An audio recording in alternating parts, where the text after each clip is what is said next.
예, 시간이 되었습니다. 네, 시작을 하겠습니다.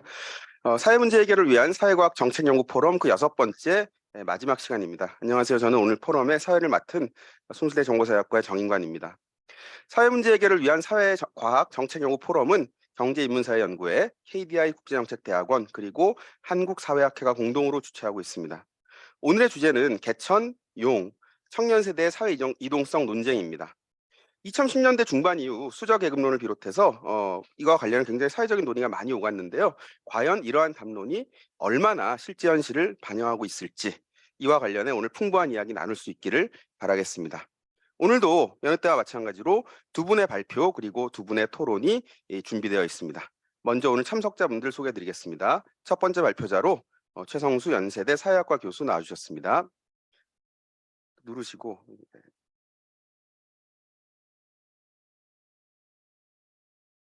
예, 그냥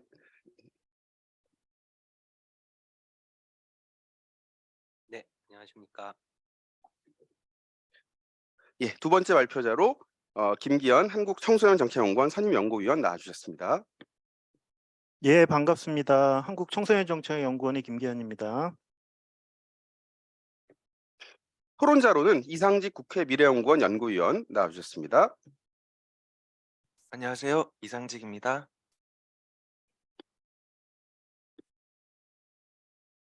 예, 또 다른 토론자로 김희삼 광주과학기술원 기초교육학부 교수님 줌으로 참여하고 계십니다. 네, 안녕하세요. 반갑습니다. 그리고 언제나처럼 22분의 청년 패널 분들도 원격으로 자리하고 계십니다. 적극적인 참여 부탁드리겠습니다. 오늘 포럼은 총 2시간에 걸쳐 진행이 됩니다. 우선 두 분의 발표자께서 각각 20분씩 발표를 해주시고요. 이어서 토론자 분들께서 10분씩 코멘트를 해주시겠습니다. 이어서 바로 1시간의 심화 토론이 이어집니다. 해당 토론 시간에는 앞에 발표나 토론에서 미처 하지 못했던 말씀 자유롭게 해주시면 되겠고요. 또 청년 패널 분들께서 발표와 토론 중간에 줌 채팅창에 남겨주신 질문들에 대해 발표자 및 토론자 선생님들의 답변을 들어볼 수 있도록 하겠습니다. 자, 그럼 바로 첫 번째 발표로 들어가 보도록 하겠습니다. 먼저 연세대학교 최성수 교수님께서 개촌용 시대는 끝났는가? 21세기 한국 대졸자의 가정 배경에 따른 불평등이라는 제목으로 발표해 주시겠습니다.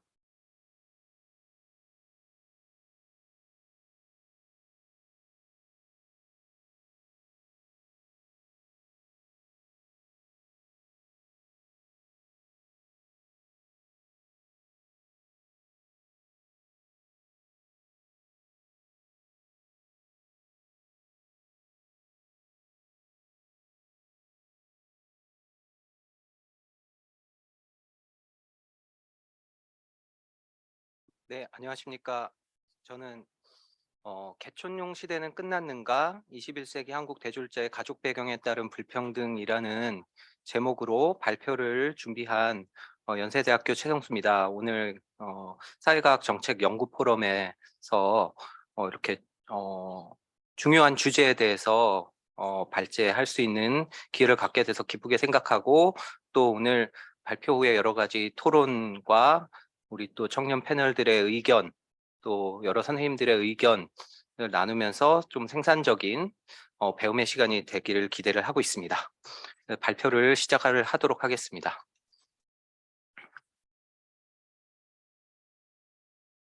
네, 간단하게 발표와 관련된 배경에 대해서 좀 말씀을 드리면서 시작을 하고자 합니다.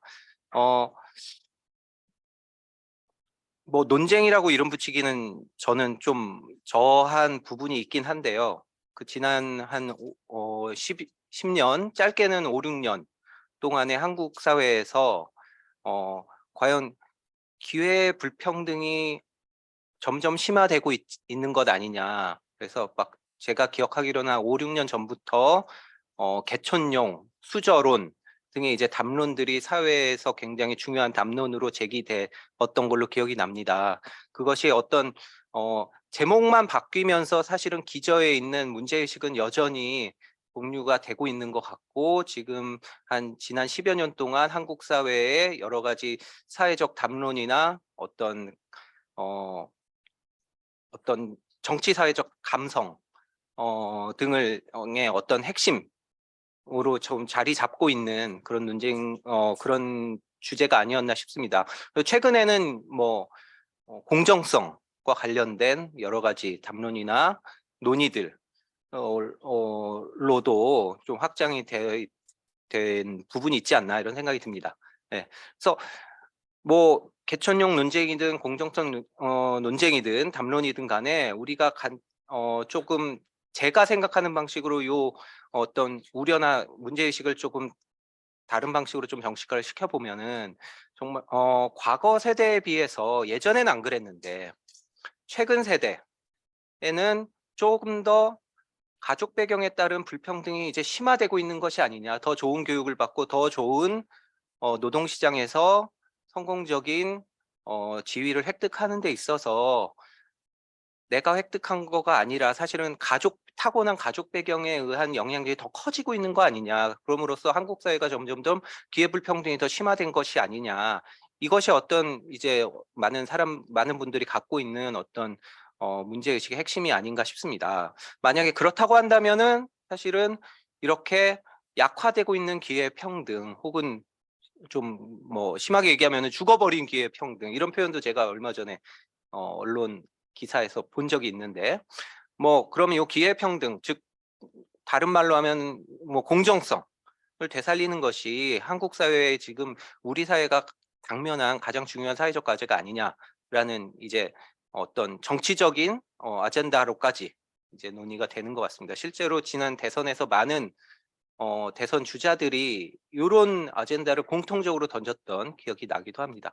그래서 이런 사회적인 문제 제기나 우려들이 있는데 그에 비해서는 사회과학적 근거들은 여전히 좀 충분하지 않다라는 게 저의 생각이고 그래서 지금 보시는 화면에 제가 1년에 제가 수행했던 저 중심으로 제가 수행했던 연구 중심으로 그냥 좀 정리를 해봤습니다.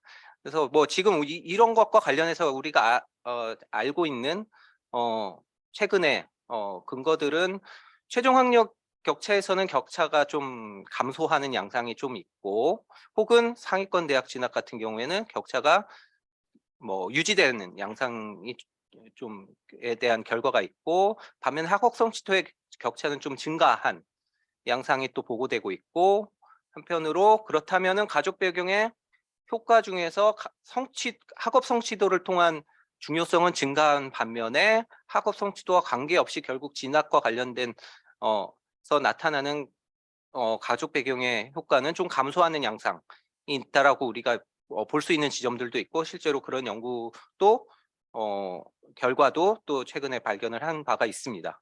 반면에 한편으로는 세대 간 계급 지위의 연관성 갖고 보면은 연관성은 좀 약화됐다는 연구들이 최근에 발표가 됐고 한편 소득 연관성과 관련된 추세들은 아무래도 자료의 여러 가지 한계나 어려움 때문에 좀 불확실한 측면이 좀 많이 있는 것 같습니다.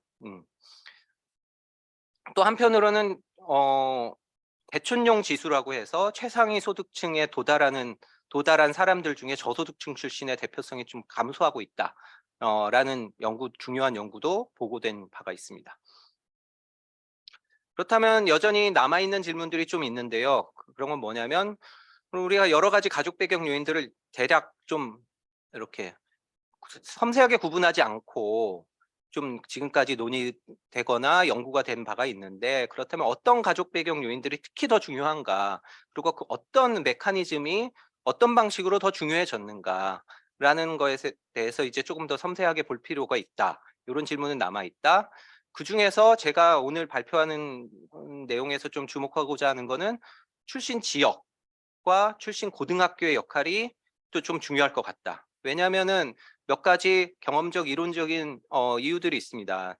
이제 지역과 관련해서는 지난 10여 년간 지역별 어떤 자산 격차의 증가가 한국 사회의 부동산과 관련된 어떤 이제 부동산 가격이 증가하면서 지역별 자산 격차의 증가가 어떻게 보면 한국 사회 불평등 최근 변화의 가장 핵심에 있다라는 여러 가지 진단과 담론들이 있고요. 한편으로는 좀 수도권 서울과 비교해서 지방의 어떤 산업이나 경제, 사회적인 활력 문화적인 어떤 활력 등이 이제 굉장히 약화되면서 좀 양극화되는 것이 아니냐라는 또 담론이 실제로 있습니다. 그렇다면은 요 지역의 어떤 가족 배경 혹은 출신 배경으로서 지역의 역할이 또 중요하게 우리가 따져볼 필요가 있지 않느냐, 이런 문제의식을 가질 수 있고요. 또 다른 하나는 2000년대 이후로 이제 증가한 학교 선택 정책이 있습니다. 특히 95년에 발표됐던 531 정책 이후로 이제 학교 선택권, 특히 이제 특수고나 자율고, 특목고, 한때 특목고라고 불렸던 이제 비중이 굉장히 높아졌고, 또 일반고 내에서도 학교 선택권이 이제 일부 도입되는 그런 방향으로 정책이 이루어졌습니다. 이런 부분이 어떤 결과를 가져왔을지, 그래서 학교 선택, 어떤 학교에 갔는지에 따른 격차, 를 좀 주목해서 볼 필요가 이제 제기가 된다라고 생각이 됩니다. 그래서 결국 보고자 하는 거는, 이 연구에서 특히 보고자 하는 거는 결국 그 주요한 가족 배경 요인들에 따라서 대학 진학 및 노동시장에서 진입할 때 청년 노동시장 진입 과정에서의 격차를 좀 추세를 좀 기술적으로 우리가 파악하고, 그동안 그래서 기존 연구에서 확인됐던 결과를 좀 한번 재확인 한번 해보고, 그다음에 또 그 기존 연구에서 잘 알려지지 않았던 경험적 양상을 한번 같이 살펴보는 시간을 갖는 것을 목표로 하고 있습니다. 그래서 사용할 자료는 곰스 자료를 주로 활용을 했고요.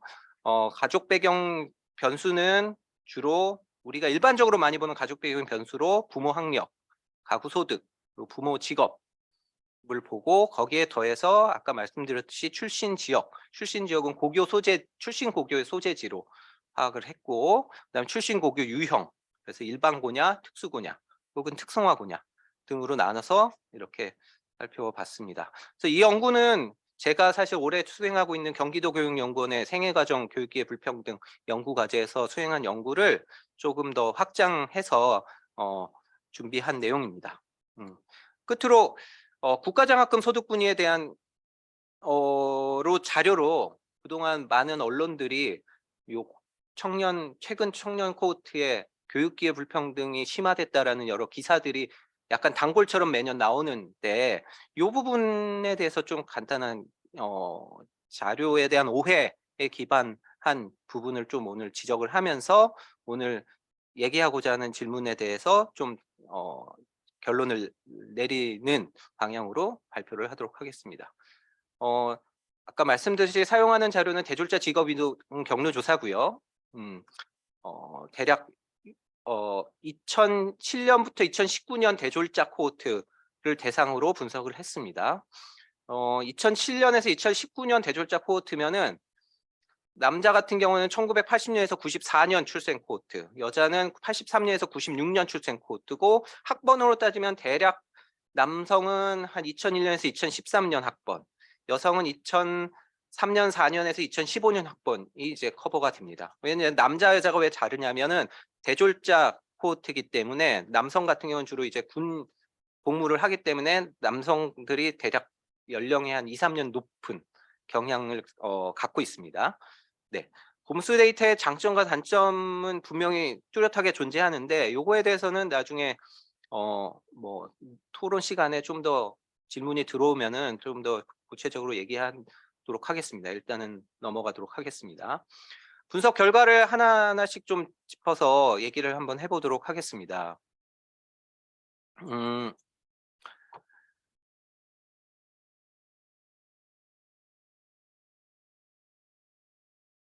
네. 먼저 보여드릴 분석 결과는 대학 진학에 있어서 가족 배경의 어떤 추세입니다. 제가 아까 나열했던 여러 가지 가족 배경 요인에 따라서 대학 진학에 있어서 격차가 어떻게 그동안 2008년부터 2019년까지, 그러니까 졸업연도 기준입니다. 네, 변화했는지 한번 살펴봅니다. 종속 변수로는 이제 여러 가지 종속 변수를 분석했는데, 오늘 좀 여기서 보여드리는 거는 대략 우리가 흔히 상위권 대학이라고 하는, 주로 이제 서울 시내 사립대학들이 많이 포함된 대략 한 20개 내외의 학교입니다. 그래서 대략 상위 입시 입결이라고 하죠. 입결 기준 한 상위 20% 정도 학교에 진학하는 확률, 그리고 또 하나는 최상위권 대학 하면은 우리가 흔히 생각하는 가장 선호하는 뭐 스카이 및 뭐 최상위권 대학하고 그다음에 의대 진학이 포함된 대학에 진학하는 확률, 이렇게 두 개로 나눠서 봤습니다. 그래서 보시다시피 간략하게 말씀드리면은 부모 학력과 가구 소득과 관련해서는 격차가 증가했다라는 결과는 나타나지 않았습니다. 일부는 좀 오히려 격차가 감소한 양상이 나타나긴 했는데 뭐 감소했다라는 결과를 특별히 제가 강조하고 싶진 않고요. 어쨌든 증가한 양상은 나타나지 않았고, 한편 고등학교 유형과 관련해서는 지금 요 그림으로만 봐서는 이게 통계적으로 유의미하게 증가한 것 같지 않아 보이지만 이 상위권 대학이나 최상위권 대학 진학에 있어서 통계적으로 유의미하게 일반고 출신에 비해서 특수고 출신의 상위권 혹은 최상위권 대학 진학 비율이 통계적으로 유의미하게 증가해 왔다. 이런 결과를 볼 수가 있습니다. 지역과 관련해서는 어떻게 제가 분류를 했냐면 서울 강남 출신, 여기서 강남은 강남 3구, 강남 서초 송파 그리고 양천, 목동이 속해 있는 양천, 이렇게 네 가지 지역을 선별했고, 그 외의 서울 지역, 그 다음에 지방광역시 그 외 지방, 이렇게 분류를 해서 봤는데요. 보시면은 다른 지역에 비해서 통계적으로 유의미하게 눈으로도 확인할 수 있게 서울 강남 지역 출신의 학생들이 상위권 대학에 더 지난 10여 년 동안 많이 진학하는 확률이 높아졌음을 확인할 수가 있었습니다. 얘기는 뭐냐면 지난 10년, 10여 년, 21세기 들어서 대학 진학에서의 어떤 가족 배경, 좋은 특히 엘리트 대학, 상위권 대학에서 진학하는 데 있어서 가족 배경에 따른 불평등이 증가했다고 한다면은 일반적으로 우리가 생각하는 부모 학력이나 가구 소득보다는 고등학교 유형 그리고 지역, 특히 강남 지역의 어떤 유리함이 어드밴티지가 더 커지는 방향으로 불평등이 증가했다라고 얘기할 수 있을 것 같습니다. 네, 그 다음 결과는 졸업 후에 노동시장 진입에서의 격차 추세를 본 건데요. 요거는 출신 대학을 하기 전의 결과입니다. 그래서 졸업 후에 노동시장에 진입할 때 대기업 정규직에 취업할 확률, 그 다음에 밑에는 대학원 진학. 이건 대학원 진학은 이제 이게 진로와 관련이 있기 때문에 특히 전문직으로 가는 하나의 중요한 경로 중에 하나이기 때문에 우리 일반적으로 노동시장 진입의 결과물로 보진 않지만은 따로 분석을 같이 해봤습니다. 그래서 대기업 정규직 같은 경우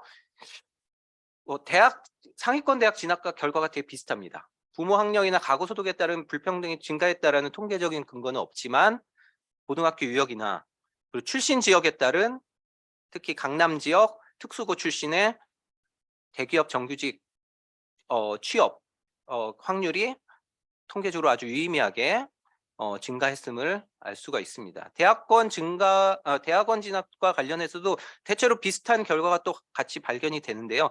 출신 지역 같은 경우는 뚜렷하게 나타나지 않지만 고등학교 유형 같은 경우에는 특수고 출신의 그 대학원 진학 비율이 확연히 일반고 출신에 비해서 커지는 것을 알 수가 있습니다. 그렇다면은 요 노동시장 격차와 관련해 갖고 네. 소득 지금 대기업 정규직 중심으로 봤는데 소득 상위 50%, 소득 상위 20% 직업에 일자리에 취업하는 것과 관련한 분석 결과도 대동소이합니다. 그렇다면 노동시장에 어떤 진입할 때 이 격차와 관련해서 출신 대학에 따른 매개 효과는 어떻게 나타날지 한번 살펴봤습니다. 방금 살펴본 결과는 이제 출신 대학을 따로 통제하기 전의 결과니까 통제한 후에는 그 결국 출신 대학의 매개 효과는 어떻게 나타나는지 한번 분석을 해봤는데요. 보시면은 요거는 따로 추세를 본 건 아니고 추세는 아주 통계적으로 뚜렷한 양상이 나타나진 않아서 전체 곰스 데이터의 전체 데이터를 다 풀링을 해서 추세와 관계없이 분석을 해봤습니다.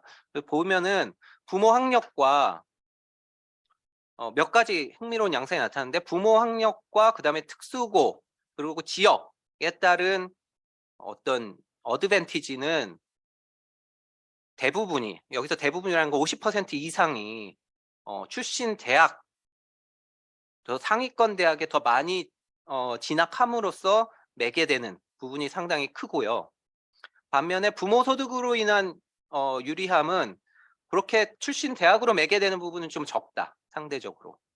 그렇기 때문에 그 얘기는 뭐냐면 출신 대학과 관계없이 소득에 의한 유리함은 발생하는 부분이 더 크다라는 결과가 있고요. 또 하나 흥미로운 결과는 남성과 여성을 놓고 비교했을 때 일관적으로 출신 대학의 매개 효과가 남성에게 훨씬 크고, 전반적으로 가족 배경 효과도 남성에게 더 크게 나타납니다. 여성에게는 가족 배경 효과가 상대적으로 남성에 비해서 적고, 출신 대학의 매개 효과도 적습니다. 그 얘기는 뭐냐면 출신 대학에서의 어떤 유리함이 여성에게는 상대적으로 노동시장으로 이게 전환되는 부분이 상대적으로 적다라는 걸 알 수 있고, 아마도 이거는 여성에게 상대적으로 불리하게 구조화되어 있는 한국 청년 노동시장의 어떤 현실을 좀 반영한 것이 아니냐, 이렇게 볼 수 있을 것 같습니다. 끝으로 이 분석 결과는 뭘 보여주냐면, 출신 이제 가족 배경 효과가 있는데, 가족 배경 효과가 자녀, 즉 청년의 출신 대학에 따라서 좀 이질적으로 나타날 가능성이 있다라는 어떤 그런 가설을 한번 검증을 해본 건데요. 이 얘기는 뭐냐면 최상위권 대학의 졸업자들 같은 경우에는 상대적으로 본인의 학력이 더 중요하기 때문에 부모의 가족 배경의 영향력이 좀 약하고, 반면에 본인의 출신 대학이 상대적으로 좀 유리하지 않다라고 판단되는 경우에는 부모의 영향력이 더 강하게 나타나는, 일종의 부모의 가족 배경의 어드밴티지가 자녀의 상대적인 학력의 부족함을 보완하는 형태로 나타난다는 요 컴펜서토리 어드밴티지 가설을 한번, 그게 우리나라 대졸자들 사이에서 나타나는지 한번 살펴본 겁니다. 근데 보면은 그런 양상이 실제로 나타나는데요. 특히 소득 상위 50% 취업하는 여부에서는 부모의 가구 소득의 효과가 최상위권 대학에 비해서 중상위권, 중하위권, 비교적 셀렉티브하지 않은 대학 출신에서 더 강하게 나타나는 양상이 나타나고, 소득 상위 20% 취업하는 데 있어서는 그 유리함이, 이런 컴펜서토리 어드밴티지가 주로 부모 학력이나 부친이 전문직인지 여부에 따라서 더 나타나는 경향성이 발견이 됐습니다. 근데 문제는 요거는 다 남자에게만 해당되는 얘기고, 여성에게는 사실 이런 양상이 나타나지 않습니다. 끝으로 지금 요거는 제가 지난 1, 2년 동안 장학재단의 국가장학금 신청자의 소득분위 자료를 바탕으로 해서 요거를, 그러니까 90분위 같은 경우 이제 고소득층이라고 할 수 있는데, 요 고소득층의 비중을 갖고 한국의 대학 진학자들 사이의 불평등을 논한 여러 가지 신문, 언론의 분석 기사들을 제가 몇 개 캡처를 해서 지금 공유를 하는 건데요. 논리는 이렇습니다. 지난 몇 년 동안, 대략 한 5, 6년 사이에, 혹은 10년 사이에 9분위, 10분위 장학금 신청할 때, 대학생들이 장학금 신청할 때 소득 9분위, 10분위에 해당하는 사람들의 비중이 특히 스카이라고 하는 상위권 대학들에서 높아졌다. 그 얘기는 뭐냐면 상위권 대학에서 고소득자들의 비중이 높아졌기 때문에, 이 얘기는 곧 교육기회 불평등이 점점 심화된 거 아니냐. 그래서 일부 언론의 이제 기사의 타이틀을 따르자면 개촌령이 실종된 거 아니냐, 혹은 K제 양극화가 심각해진 거 아니냐, 부모 찬스가 심각해진 거 아니냐, 뭐 이런 이제 진단으로 가는 일련의 연구들이 매년 사실 꾸준히 보고가 되고 있습니다. 이게 주로 국정감사 때 국가장학재단에서 자료를 받아서 어떤 일부 국회의원이나 NGO 중심으로 해서 이제 얘기가 되고 보도가 되는 양상이 있는데요. 이 부분에 대해서는 좀 국가장학금 소득분에 대한 오해에 기반한 잘못된 분석이라는 얘기를 좀 덧붙이고 싶습니다. 왜냐하면은 이게 결국 오늘 얘기하고자 하는 주제와도 또 직결되는 부분이 있기 때문에 그런데요. 국가장학금 학자금의 지원 구간, 소득 분위 구간은 엄밀한 대학생 가구들 간 소득 분위가 아닙니다. 이게 어떻게 산정이 되냐면 결국 대한민국 전체 가구의 중위소득을 가운데로 놓고 중위소득 대비 비율로 해서 산정이 되거든요. 그러니까 이게 대학생 가구 간의 소득 분위도 아니고 실제로 정엄밀한 소득 분위도 아닙니다.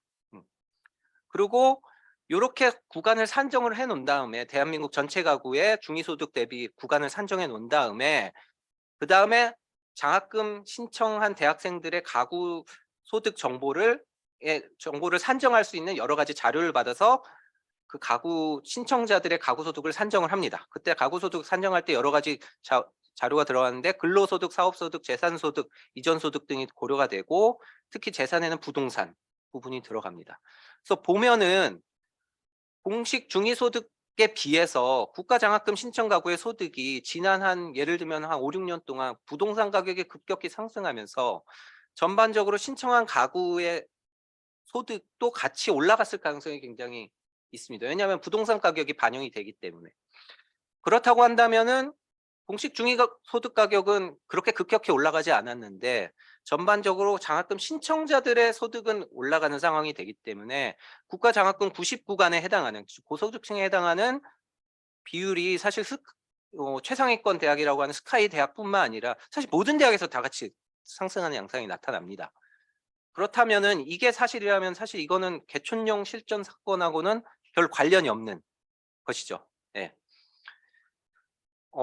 그렇기 때문에 뭐 제가 여기서 말씀드리는 거는 국가장학금 소득분위를 바탕으로 해서 뭐 지난 몇 년 동안의 교육 불평등이 약화됐다, 강화됐다 이렇게 얘기하는 거는 다소 좀 문제가 있다. 그래서 이 부분은 우리가 좀 세심하게 살펴봐야 된다. 이런 얘기를 좀 마지막으로 말씀을 드리고 싶습니다.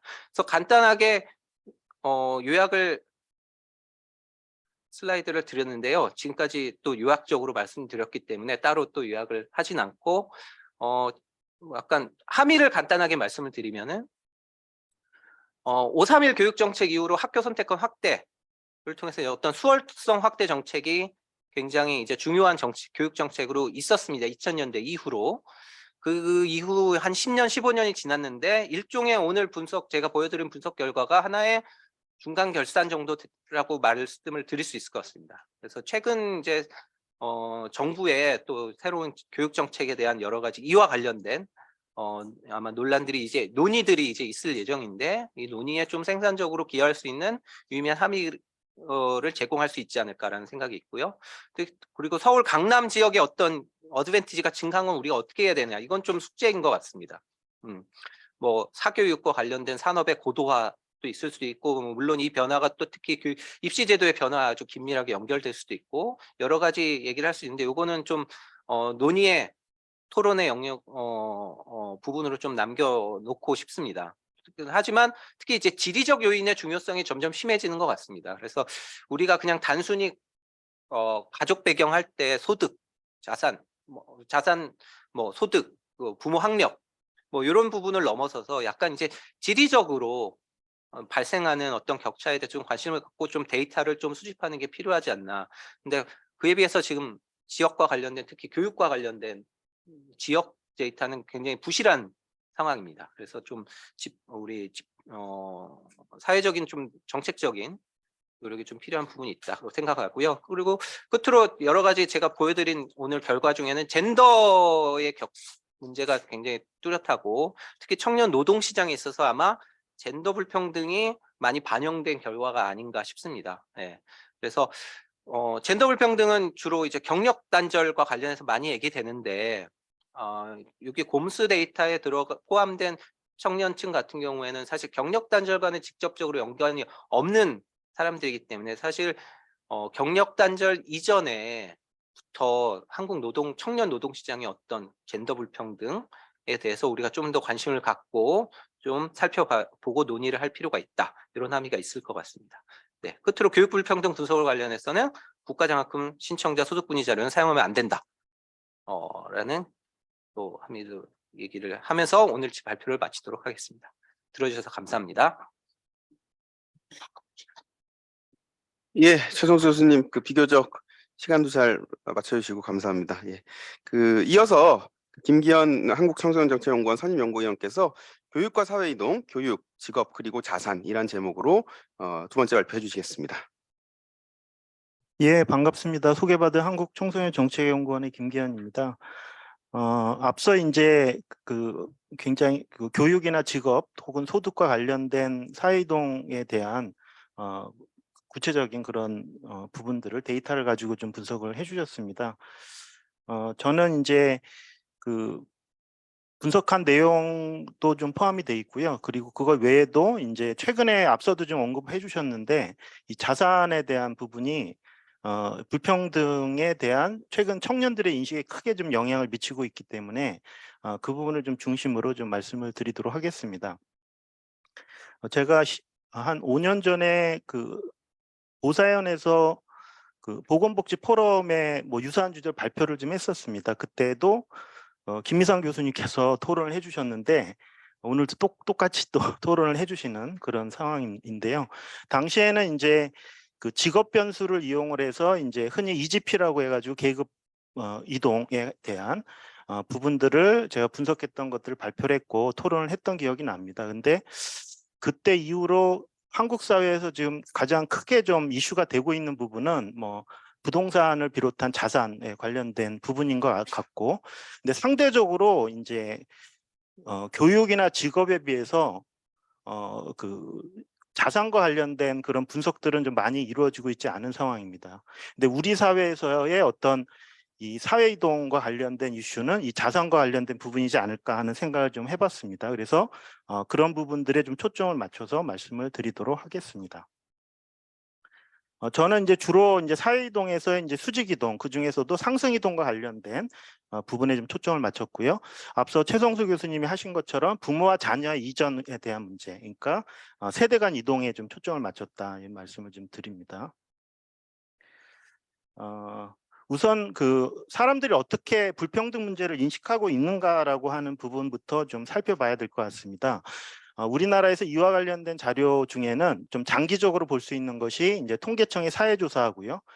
그리고 행정연구원에서 수집하는 사회통합 실태조사가 있습니다. 이 두 개가 조금 질문이 좀 달라서 결과도 좀 다르게 나타나고 있습니다. 그래서 어떤 자료를 인용하는가에 따라 사실은 좀 다른 결과가 나올 수 있는 부분이 있기 때문에 그런 부분들을 먼저 말씀을 드리도록 하겠습니다. 첫 번째로 보여드리고 있는 부분은 이제 통계청 사회조사의 결과입니다. 왼쪽과 오른쪽은 대략 한 10년의 격차 차이를 좀 두고 조사된 결과를 대비해서 보여드리고 있는데요. 보시다시피 10년 전에 비해서 최근에 자녀가 사회경제적 지위가 높아질 거다라고 하는 응답의 비율이 현저하게 낮아졌다. 이것은 모든 세대에 걸쳐서 동일하게 확인해 볼 수 있습니다. 그러니까 어쨌든 실태가 어쨌든 간에 인식은 굉장히 지금 안 좋아졌다. 이렇게 좀 보는 부분들을 확인해 볼 수 있을 것 같고요.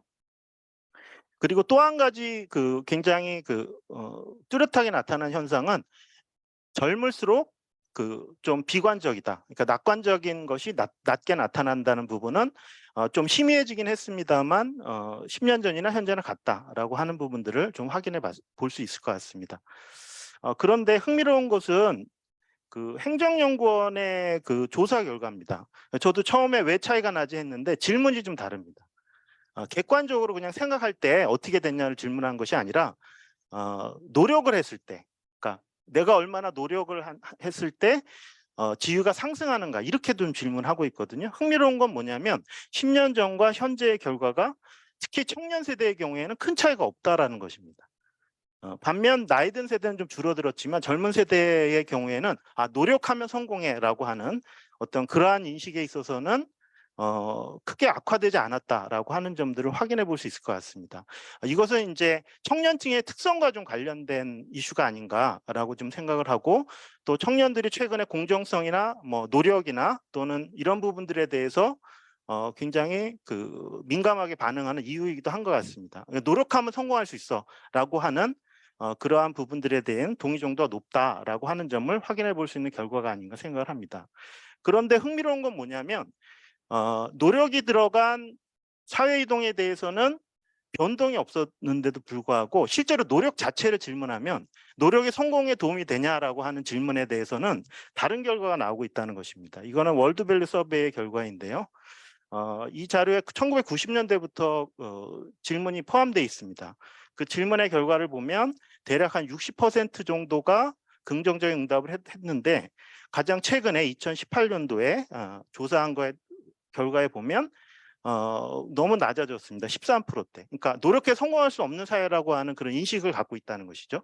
그럼에도 불구하고 청년 세대의 어떤 고유한 특성들로 인해서 노력이 들어간 사회이동의 어떤 그 개방성에 대한 긍정적인 그런 응답을 하고 있는, 약간은 좀 불일치된 그런 결과들을 우리가 확인해 볼 수 있다라고 하는 생각을 해봤습니다. 왜 그럴까를 좀 다뤄봐야 될 것 같은데요. 이와 관련해서 이제 미국의 이제 퓨 리서치에서 발표한 조사는 한 16,000명 대상으로 한 조사고요. 전 세계 한 10개 국가 정도를 조사를 한 결과입니다. 여기 보시면은 붉은색으로 된 게 이제 나빠질 거야. 자녀 세대는 경제적으로 나빠질 거야. 그다음에 파란색으로 된 건 경제적으로 좋아질 거야. 긍정적 응답의 비율입니다. 미국이나 뭐 어느 나라나 다 보면 부정적인 게 훨씬 높아졌습니다. 이것은 아마도 코로나와 관련도 있을 것 같고요. 그런데 영향이 미친 게 아닐까 이렇게 생각을 해볼 수 있는데, 예외인 나라는 스웨덴 정도입니다. 스웨덴 정도만 긍정이 더 높습니다. 50%가 더 나아질 거라고 생각을 하고 있고, 나머지 국가는 다 부정이 훨씬 높습니다. 그러면 이게 코로나 때문인가? 그러면 과거의 자료를 좀 비교해서 우리가 확인을 해봐야 될 필요가 있을 것 같습니다. 이 조사가 2013년부터 이루어졌는데, 보시면은 나빠질 거야라고 하는 응답이 이렇게 점차 상승하고 있는 것을 확인해 볼 수 있습니다.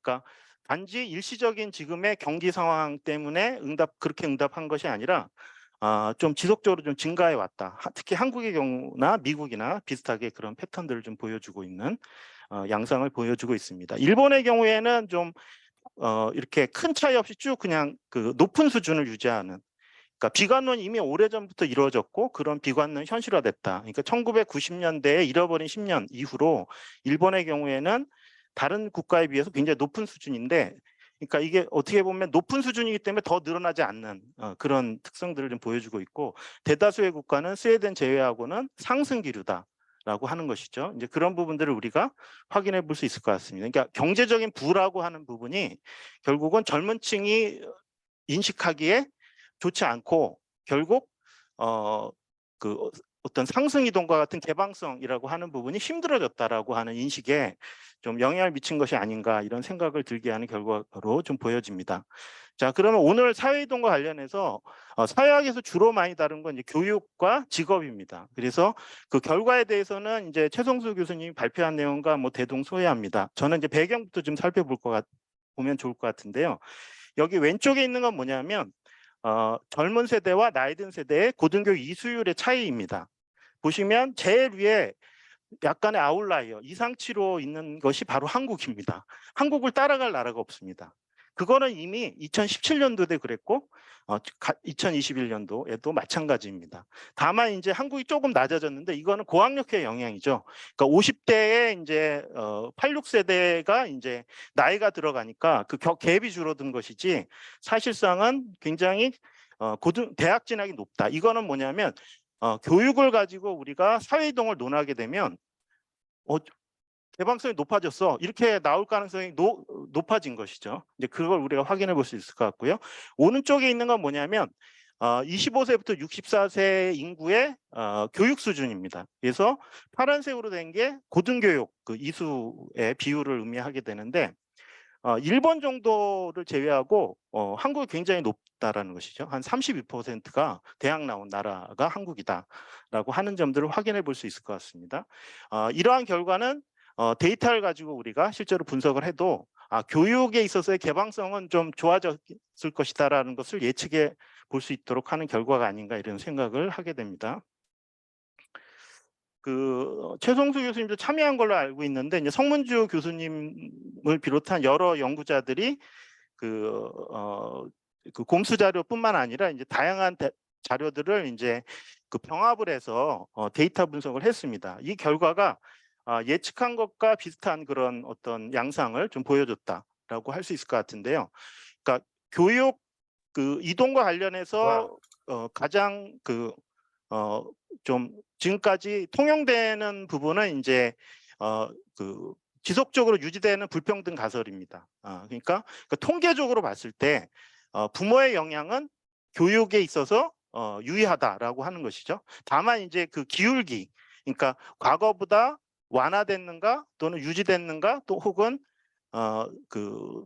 불평등이 심화됐는가 여기에 대해서는 이제 여러 가지 갑론을박이 좀 있는 그런 부분들이고 앞서 우리가 실제로 대학에 많이 가는 상황을 고려해 봤을 때 고등교육 진학 여부에 있어서의 어떤 부모의 영향이라고 하는 부분은 조금 낮아지는 추세, 통계적으로 유의하지만 낮아지는 추세를 보여주고 있다. 이런 부분을 확인해 볼 수 있을 것 같고요.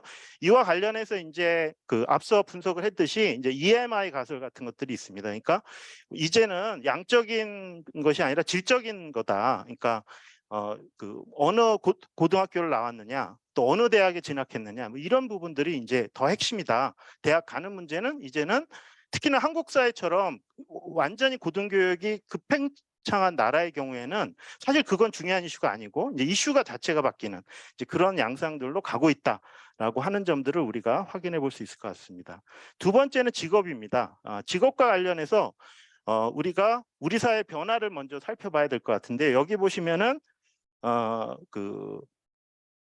직업 중에서 이제 대분류로 우리가 얘기할 때 흔히 이제 EGP나 이런 것들이 어떻게 이동에 대한 논의를 하냐면 화이트 칼라와 블루 칼라, 그러니까 블루 칼라에서 화이트 칼라로 이동, 이것을 상승 이동 이렇게 보는 겁니다. 그러면 우리가 생각해 볼 때 전문직이나 기술직 같은 그런 화이트 칼라가 늘어났다면 그 사회의 상승 이동은 증가했을 것이다. 이렇게 예측을 해볼 수 있을 것 같아요.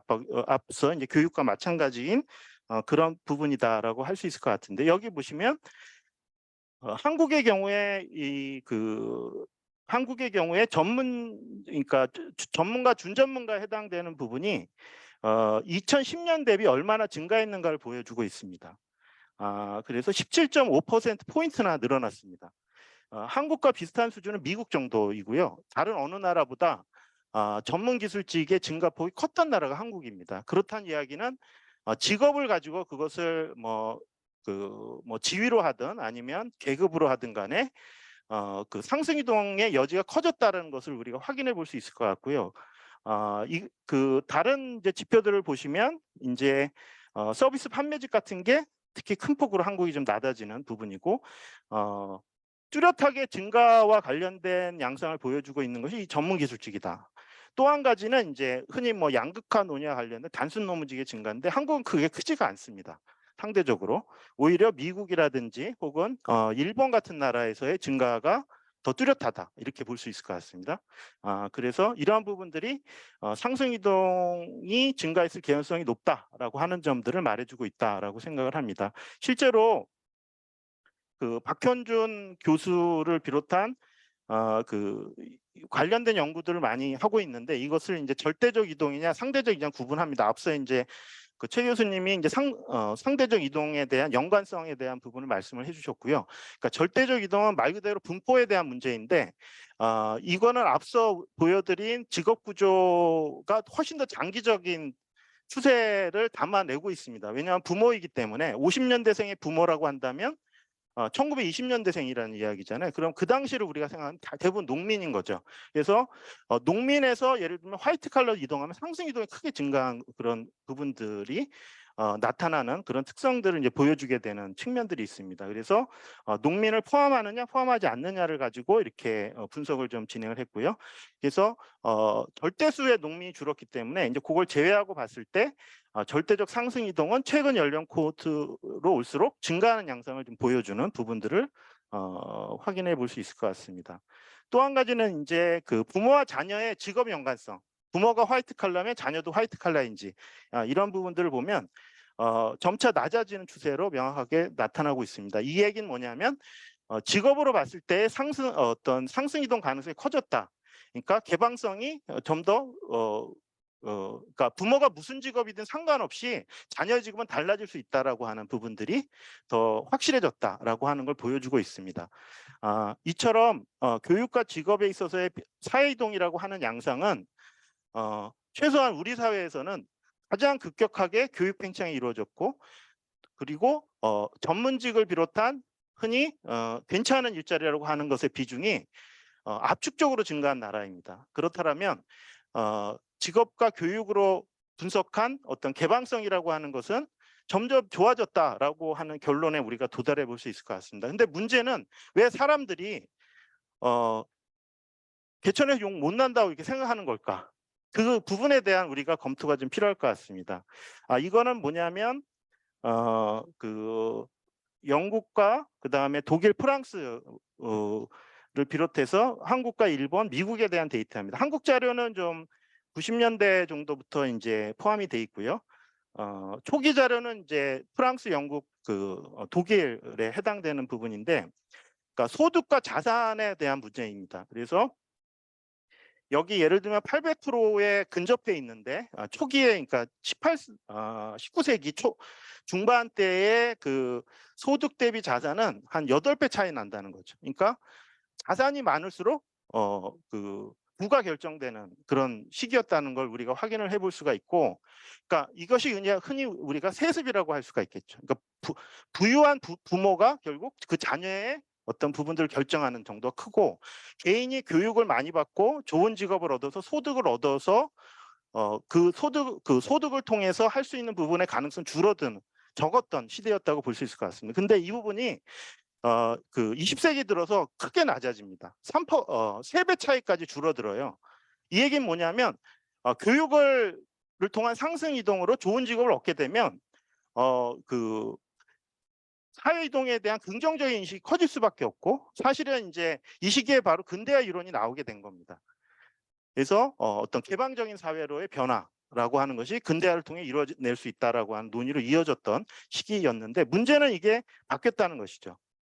21세기 들어서면서 보시면은 한 2~3배에서 5배 이상으로 늘었고, 특히 한국의 경우에는 제일 위에 그 파란색 짙은색 그거거든요. 그게 한국인데 8배 이상 차이가 납니다. 그러니까 내가 자산이 소득보다 부를 결정하는데 8배 크게 영향 미치는 사회가 됐어요. 근데 아마 다들 아실 겁니다. 지금 왜 이런 현상이 나타나는지. 부동산 같은 것들이, 그러니까 사실은 부를 결정하는 데 있어서 너무나 큰 영향을 미치는 거예요. 이게 근데 말이 안 되는 정도 수준의 그런 영향을 미치는 상황으로 가고 있는데, 그러니까 땅을 갖고 있거나 집을 갖고 있는 사람들이 그걸 통해서 자신의 부를 형성하는 가능성이 훨씬 커진 사회다라고 하는 점들을 확인을 해볼 수 있을 것 같고요. 이게 이제 그 스위스에 있는 경영 연구기관이 이제 그 피라미드로 표현한 겁니다. 부의 피라미드를 한 건데, 2014년도에 이미 1만 달러가 안 되는, 전 세계에서 1만 달러가 안 되는 사람들이 한 70%가 좀 안 되는데, 이 사람들이 전 세계 부의 얼마를 갖고 있냐면 3%를 갖고 있는 상황입니다, 현재. 근데 2021년도에는 3% 적지만 더 적어져서 1.3%. 그러니까 대략 한 70%의 인구, 전 세계 인구 중에 70%가 전 세계 부의 1~2%밖에 갖고 있지 않은 것이 현실이라는 얘기죠. 그러니까 이런 상황이다 보니까 부정적으로 불평등 문제에 대해서 인식할 수밖에 없는 게 아닌가, 이런 생각을 하게 됩니다. 그 흔히 이제 우리가 평등하다라고 할 때는 기회가 많이 있다, 그 찬스가 많다라는 건 뭐냐면 기본적으로 경제 성장률이 높아야 됩니다. 우리나라가 경제 성장이 높았기 때문에 그에 따라서 상승 이동이 많이 있었던 거죠. 개천에서 용난다로 다들 생각하게 됐던 건 거기에 있는 거거든요.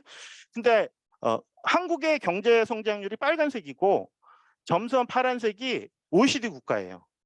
근데 지금 현재는 어떠냐면 저성장, 그러니까 선진국이기 때문에 더 이상 경제 성장률을 5% 이상 하기가 어려운 나라가 됐습니다. 그러니까 2010년도부터 보시면 그냥 OECD 평균과 한국이 같아요. 대략 한 3, 4%의 전후로 하는 성장률밖에 보여주고 있지 못한 상황이기 때문에 결국 성장이 크지 않다는 거는 클 수도 없는 거죠. 앞으로 크기도 어렵고 이런 상황에서 어떤 기존에 가지고 있는 부에 의한 결정 가능성이 커지는 그런 부분들이 나타날 수밖에 없다 이렇게 생각을 할 수 있을 것 같고요. 또 한 가지는 이게 부동산 제가 데이터인데요. 이게 프랑스, 독일, 영국, 미국, 그다음에 우리나라, 일본의 2010년이 100일대 트렌드예요. 지금 부동산이 폭등했다고 생각하시지만 사실 우리나라 2번의 봉오리가 좀 있었습니다. 이전에. 크게 근데 이 부동산 같은 경우에 특징이 뭐냐면 변동폭이 커요. 그래서 증가와 하락이라는 게 굉장히 큰데 이거는 뭐냐면 리스크가 크다는 거고, 리스크가 클 때 가장 그 리스크를 최소화할 수 있는 건 뭐냐면 부가 많은 경우, 그러니까 가진 것이 많은 사람들이 훨씬 유리하다고 봅니다. 안정적으로 스테이블하게 가면 모두가 혜택을 보는데 이렇게 변동성이 큰 경우에는 가진 분들이 더 훨씬 유리할 수밖에 없는 것이죠. 예측의 문제도 있고 그런 부분들이 나타날 수 있는 것들을 우리가 확인해 볼 수 있을 것 같고요. 큰 틀에서 봤을 때에는 과거에 비해서 꾸준히 좀 증가하고 있다는 것. 다시 말해서 부동산을 비롯한 자산이라고 하는 부분이 부를 결정할 가능성이 높아지고 있구나라고 하는 점들을 우리가 확인해 볼 수 있을 것 같고요. 여기 보시면 제일 위에 있는 살색으로 된 게 일본이에요. 이게 뭐냐면 90년대 이제 프라자 합의 이후에 일본이 잃어버린 10년을 직격탄을 맞고 부동산 버블이 붕괴됐던 그 타이밍이고요. 여기 미국의 이제 회색으로 되어 있는 것이 이제 있는데 이게 뭐냐면 2009년도 모기지 프라임 사태가 터져서 폭락을 할 때 그 상황입니다. 그래서 이런 부분들이 또 우리나라는 내년도에 또 발생하지 않을까 우려가 많이 되고 있는 그런 부분들인데 그만큼 변동성이 크다라고 하는 점들을 우리가 생각해 볼 수 있는 대목이 아닌가 이렇게 봅니다. 이 부분은 이제 사회이동을 자산을 가지고 분석을 해본 결과를 좀 보여드리고 있는데요.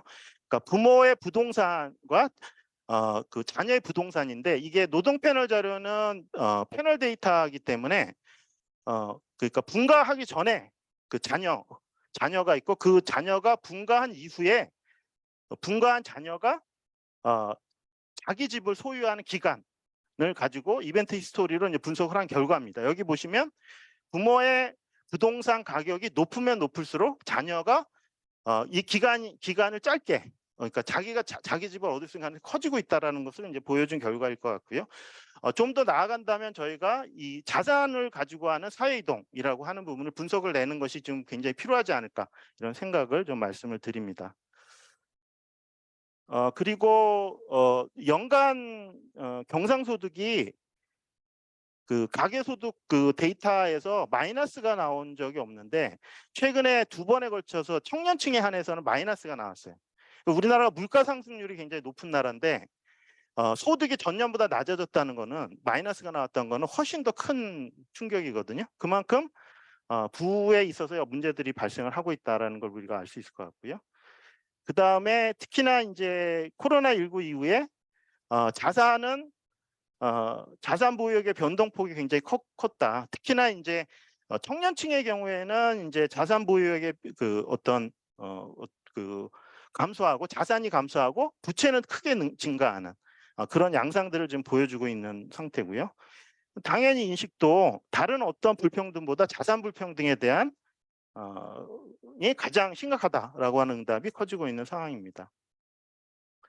그래서 지금 청년과 관련해서 자산 형성을 지원하는 정책들을 하고 있습니다. 근데 보시다시피 너무 많은 상황이고요.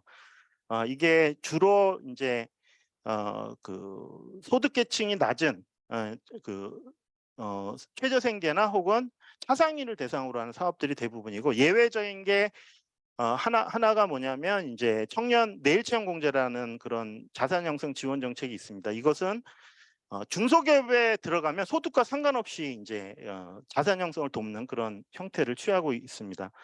이렇게 좀 다양한 사업들이 좀 되고 있는데,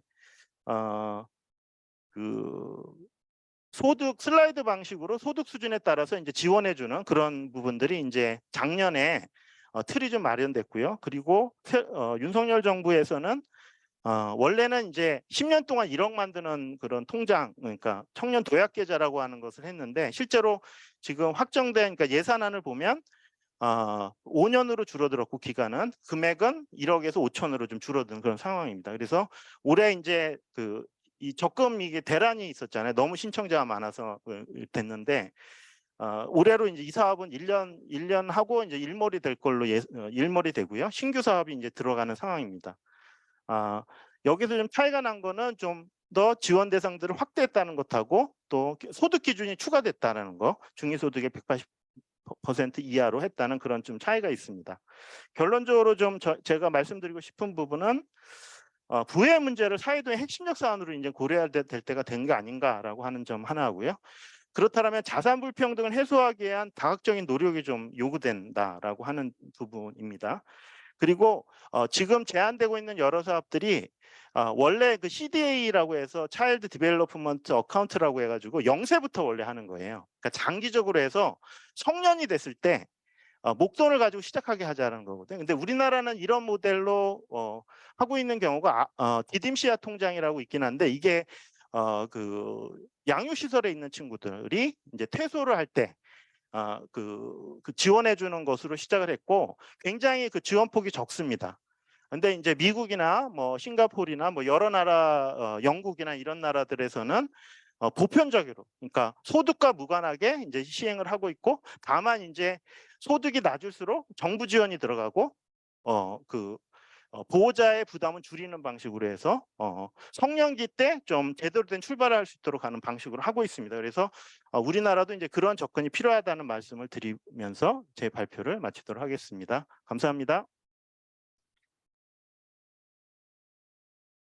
예, 감사합니다. 그 두 분 선생님 발표 잘 들었고요. 이제 토론자분들께서 이제 발표에 대해서 토론을 좀 해주시겠습니다. 첫 번째 토론은 국회 미래연구원의 연구위원으로 계시는 이상직 박사님께서 해주시겠습니다.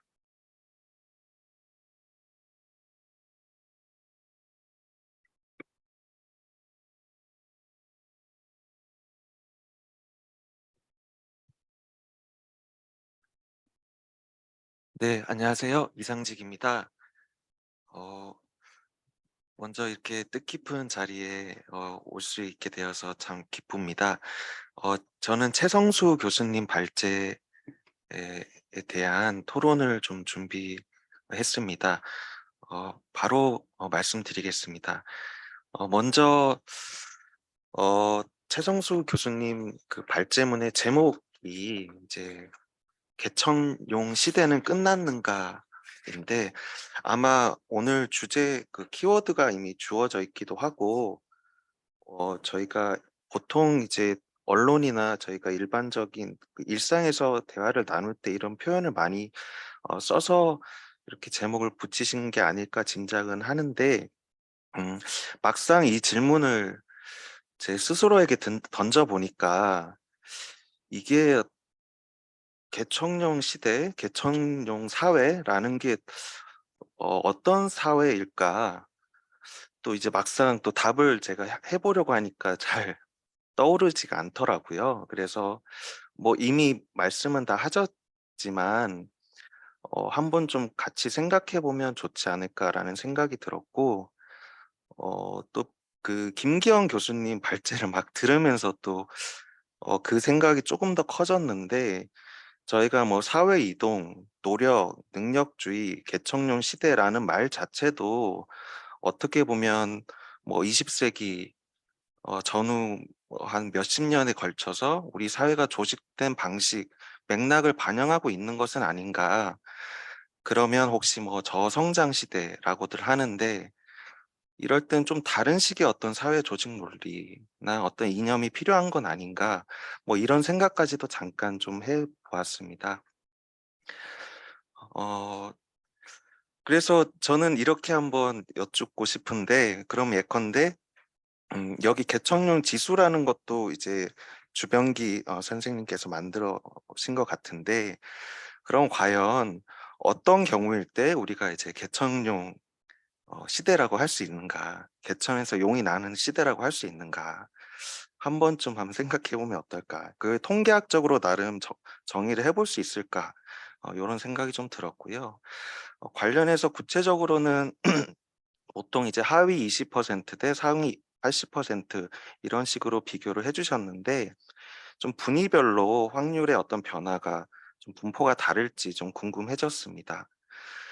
그리고 이제 저희가 불평등을 이제 측정할 때 어떨 때는 약간 절대 약간 명목 변수 같은 걸로 측정을 하는 것 같고 또 어떨 때는 상대적 위치로 또 측정을 하는 것 같습니다. 그건 결과 변수도 그렇고 독립 변수를 얘기할 때도 그렇고요. 근데 이걸 한번 좀 정리를 좀 해보면 좋지 않을까? 뭐 그런 생각도 좀 들었습니다.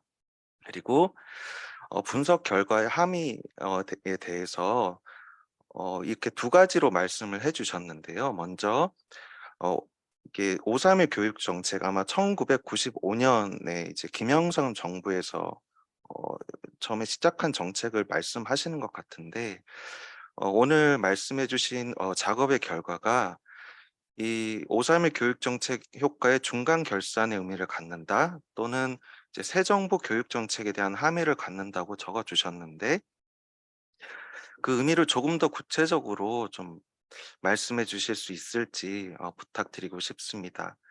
여기 이제 뭐 결과로 보면 이제 한편으로 가족 배경 요인에 대한 차이가 이제 커졌다고 볼 수 없다라는 결과와 함께 이제 출신 지역과 특수고 뭐 이제 진학 여부에 따른 차이는 커졌다.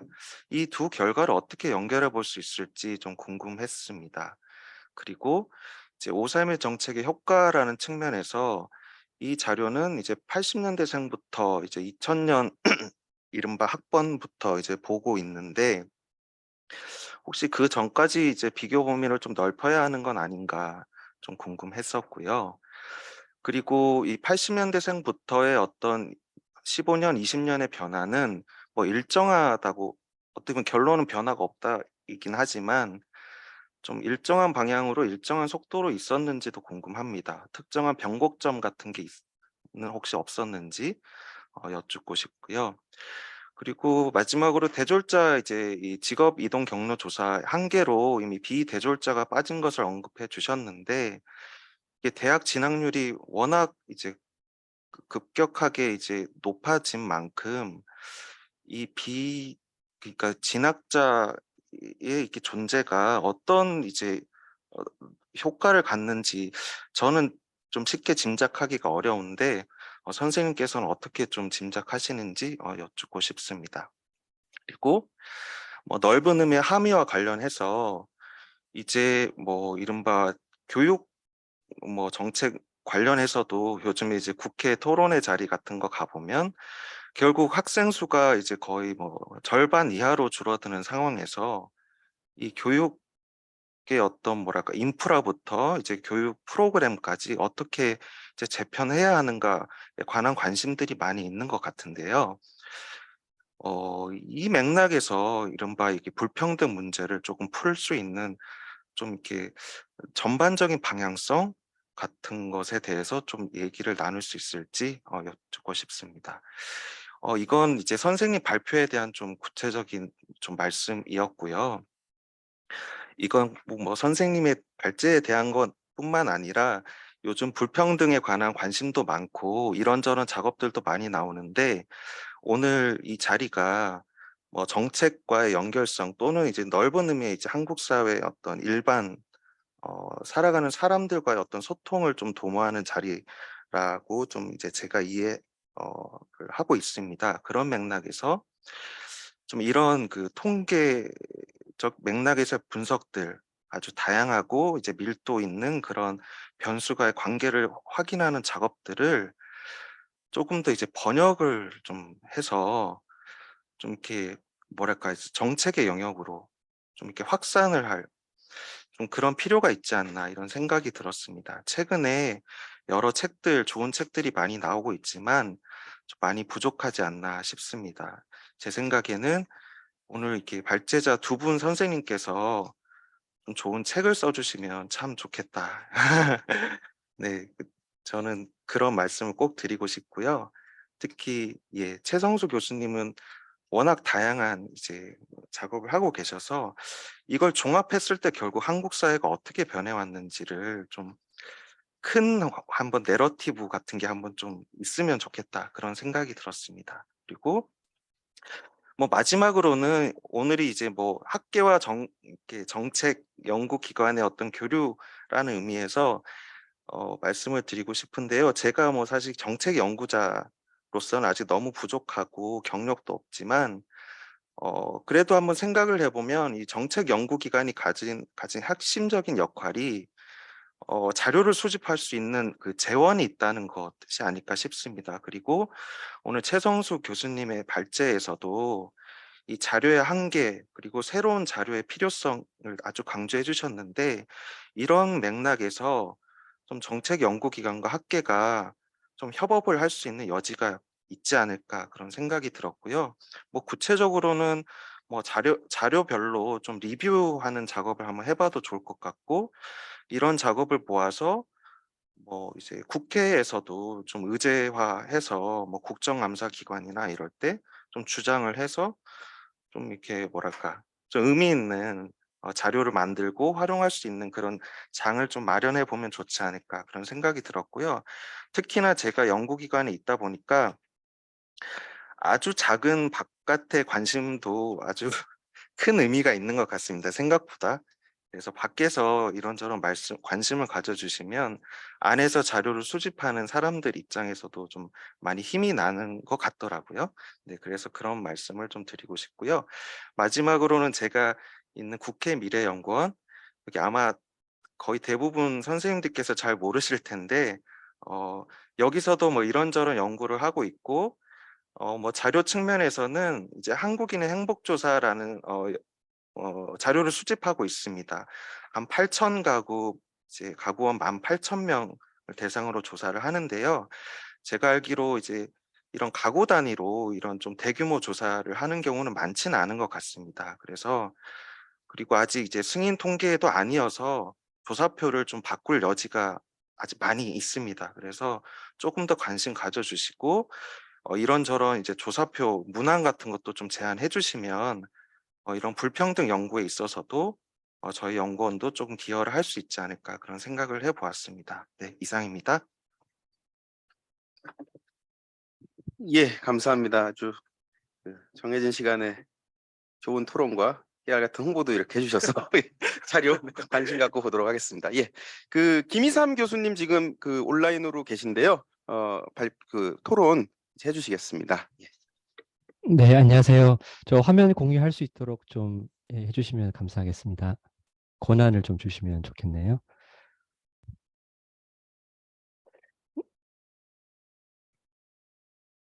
네.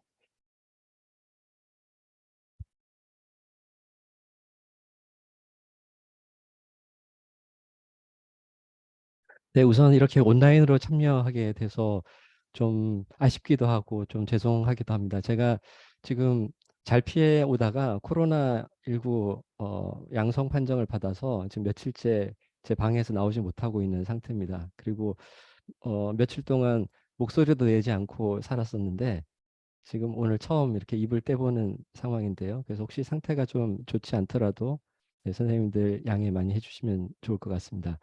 우선은 그 오늘 굉장히 유익한 자리에 초대를 해주신 것 같고, 그리고 저도 뭔가 기여를 하고 싶다는 생각이 좀 들어서 이 토론 자료는 좀 열심히 준비를 해봤습니다. 아까 이제 김기현 교수님, 박사님께서 이제 저랑 예전에 또 토론 발표 이렇게 만났던 그 인연을 말씀해 주셨는데 그 사이에 또 몇 년 흐르는 동안에 우리 사회에는 좀 더 이 사회 이동성에 대한 좀 대중의 인식들, 특히 청년의 인식은 더 악화되지 않았나라는 생각이 듭니다. 그래서 지금 여기 또 여러 명의 이 청년 패널들께서 같이 참여하고 계신데요. 아마 연구 결과가 우리가 생각하는 것과는 조금 다르네라는 생각도 아마 드시지 않았을까. 그래서 좀 기탄 없이 이후에 좀 토론이나 질문 시간에 그런 걸 나눠주시면 좋을 것 같고요. 근데 그 처음에 이제 최성수 교수님께서 모두에 말씀하셨듯이 이제 사회과학 연구라는 건 기본적으로 특히 실증 연구는 데이터를 기본으로 하는데 데이터는 늘 늦습니다. 그래서 지금 현재의 실태를 파악하는 데 있어서는 시차 혹은 지체가 존재한다라는 그런 한계가 그래서 이건 데이터의 한계겠죠. 그리고 저는 기본적으로 대중의 인식에 대해서는 인식이 과잉일 때도 있지만 그러나 어떤 인식이 지속적인 어떤 방향으로 가고 있을 때는 그거는 상당히 현실을 반영하고 있다는 그런 생각, 그런 이제 합리적인 의심을 가지고 이 문제를 보고 있습니다. 그래서 그런 관점에서 좀 토론을 해보도록 하겠습니다. 그래서 인식과 실태가 괴리되지 않았나라는 거에 대해서는 그래서 혹시 뭐 교육이나 아니면 직업과 관련해 가지고 사회 이동성에 큰 문제가 없고 조금 개선된 부분도 있는데 그렇기 때문에 오히려 좀 자산 쪽을 봐야 된다. 그래서 저는 그 후자에는 동의를 하고요. 근데 전자도 여전히 신중할 필요가 있다라는 그런 입장입니다. 그 우선 김기현 박사님 발표에서 사회 이동에 대한 인식을 놓고 봤을 때 인식은 보면 그 실태하고 좀 다르죠. 그래서 실태랑 비교를 견주어 보면은 교육과 직업 면에 있어서는 사회 이동성이 특히 최근에는 조금 개선된 측면도 있지 않은가라는 것을 보여줍니다. 그리고 그 근거로서 많이 인용되고 있는 최근에 이제 사회학 문헌이 그 박현준 교수의 혹은 뭐 박현준 또 정인관 두 선생님의 이 논문이라고 생각이 듭니다. 근데 사실 박현준 교수님은 제가 위스콘신에서 경제학 공부할 때 그때 사회학 그 또 박사과정생으로서 저랑 가끔씩 마주치기도 했었던 분인데요. 근데 이렇게 또 사회 이동성에 관심을 또 가지고 이런 논문을 써주신 게 되게 감사한 일인데, 근데 저는 여전히 이 좀 그 신중해야 될 필요가 있다고 생각하는 게 우선 첫 번째는 대체로 그 여기에서 사용됐던 자료들이 이 부모의 이런 계급적인 지위나 계층적인 지위에 대해서는 응답자의 회고적인 진술에 의존한 이 자료를 또 많이 사용한 경우가 있고요. 그리고 또 더 중요하게는 지금 여기 보면 그 최근 코호트라고 나와 있는 것이 80년대생 초반입니다. 84년생까지로 이렇게 되어 있죠. 근데 실제로 우리 사회에서 수저계급론이 부상하고 그다음에 90년생이 온다부터 해가지고 90년대생 담론이 생긴 그 이후의 코호트들을 포착하고 있지 못하다는 사실입니다. 그래서 지금 여기에 참여하고 계신 분들도 대부분 이제 MZ 세대랄 거는 생각이 드는데요. 그래서 그 이후에 사실은 이 데이터 확보가 더 중요한 문제가 될 거라는 생각이 듭니다. 네, 그리고 이 자산에 대해서 이렇게 그 문제 제기를 해주신 부분은 저는 굉장히 공감을 하고 있고, 그리고 여기도 뭐 실태는 아니지만 이제 인식과 관련해서도 자산과 관련된 불평등 인식이 크다라는 것. 그리고 여기서 보면 소득 대비 자산 비율 추이를 보더라도 사실 이제 요 시기는 우리가 농경 사회이고 그래서 주로 이제 땅에서 이 많은 소득들이 나올 때고 이게 낮아지는 것은 산업화로 가게 되면 이제 공업화를 하게 되면 아무래도 그게 분리가 되는 거죠. 이제 그랬다가 이제 다시 이렇게 상승하는 것은 대도시화가 이제 전 세계적으로 진행이 되면서 사람들이 도시로 몰려들고 도시의 이 땅값은 오르고 거기서 그런 이제 일들이 생기는 것입니다.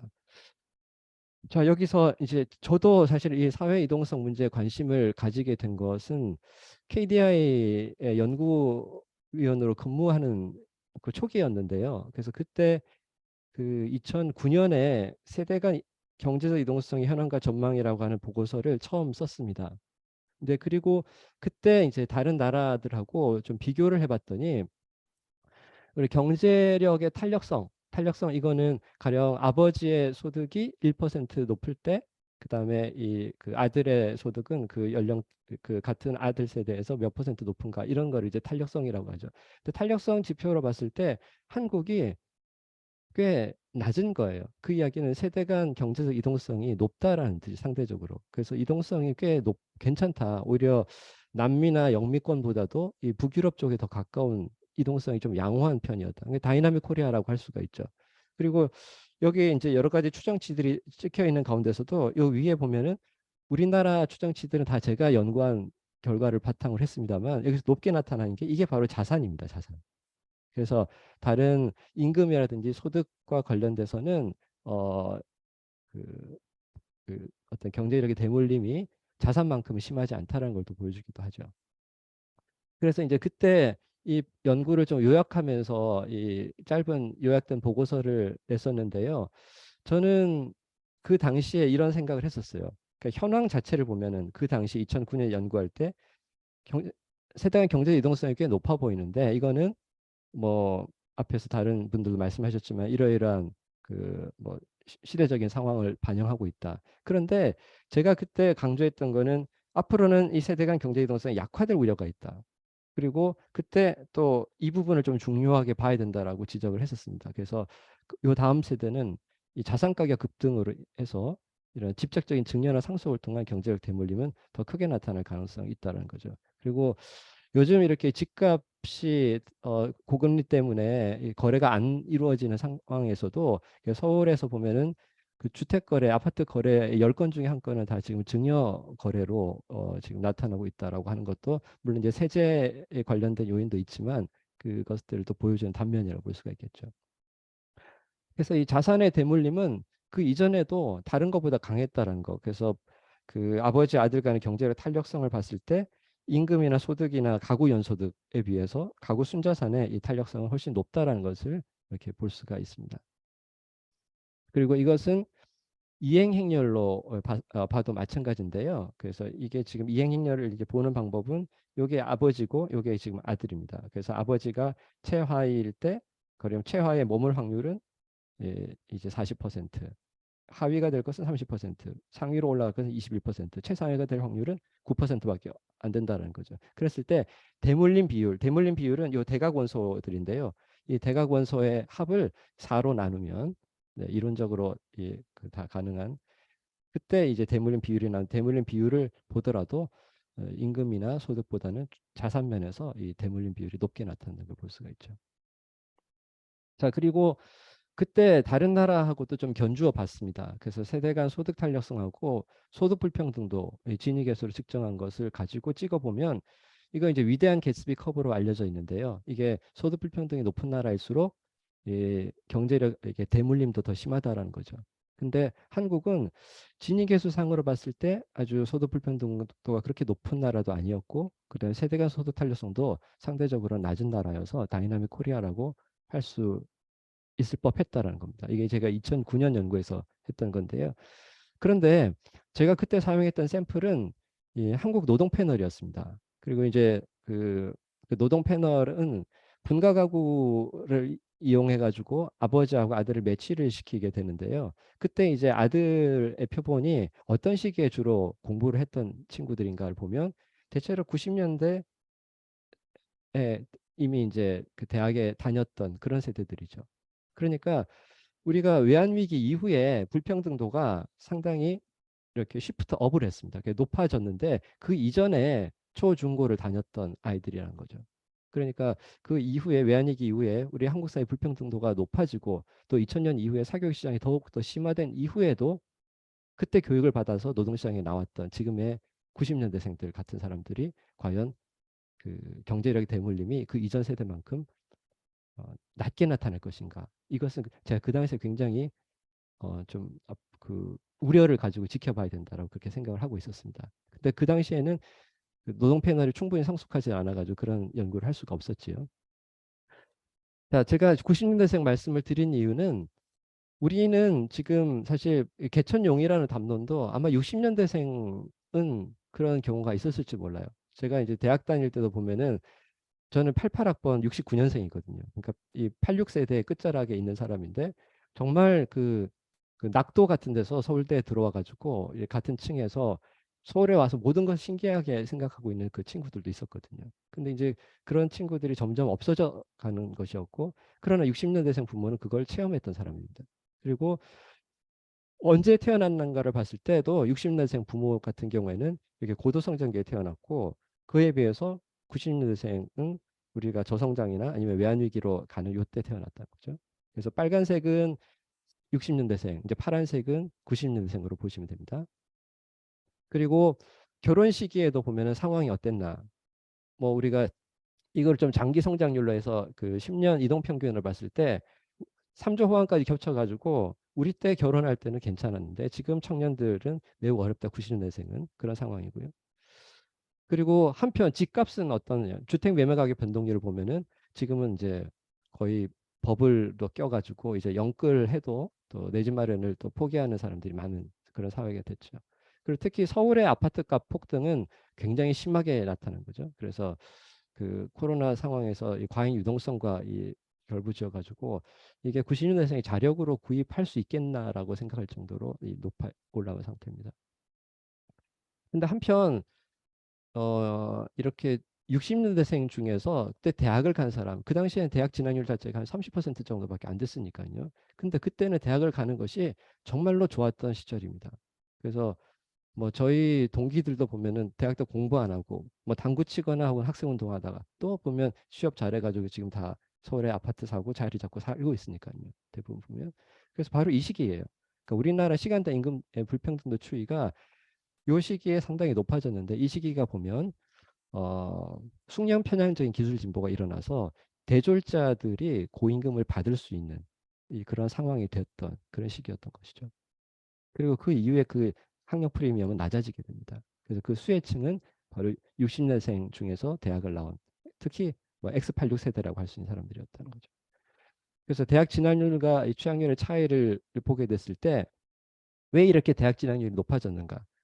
이제 60년생 부모들이 보니까 대학을 나온 거하고 안 나온 거 너무나도 큰 차이가 난다는 것을 뼈저리게 깨달은 거죠. 그래서 그들이 자녀만큼은 무조건 대학을 보내야 된다고 생각을 했고, 그래서 그런 사회적 요구가 이제 정부가 대학 설립 준칙주의를 도입해서 대학 교육 공급이 팽창하게 됐고, 그래서 이제는 거의 모두 대학에 가는 시대가 됐다는 거죠.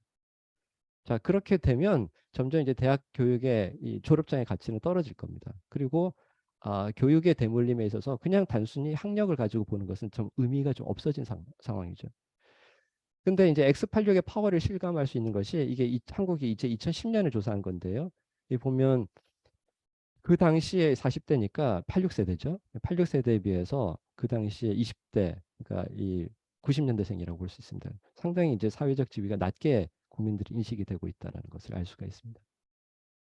그리고 노력의 힘, 아까 이제 최성수 교수님께서도 말씀하셨고, 그 다음에 이 김기현 박사님께서도 노력이 들어갔을 때 이걸 성공하고 결부지었을 때는 청년 젊은 세대에서 인식이 좀 부정적이다라고 했는데 제가 조사해 봐도 그대로 나타납니다. 그래서 60년대생에 비해서는 이 90년대생이 노력의 힘에 대해서 상당히 부정적으로 생각하고 있는 것을 볼 수가 있죠. 그 동의 비율이 낮게 나타난 겁니다.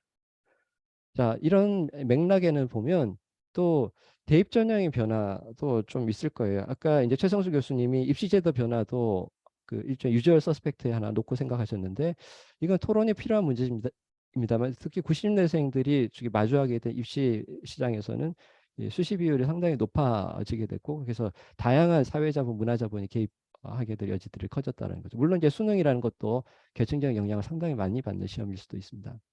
그리고 수저계급론이 어느 정도 평등하게 됐냐면 저희 2017년 조사를 했을 때 그때 자국 청년들이 성공하기 위해서 가장 중요한 요인이 무엇이냐라고 해서 1순위, 2순위, 3순위를 꼽아달라고 했을 때 7가지를 줬더니 부모의 재력을 꼽은 한국 대학생의 비율은 50.5%였는데 재력은 다른 나라 대학생에서는 2순위, 3순위에서도 가장 많이 고려된 항목이 아니었다는 사실입니다.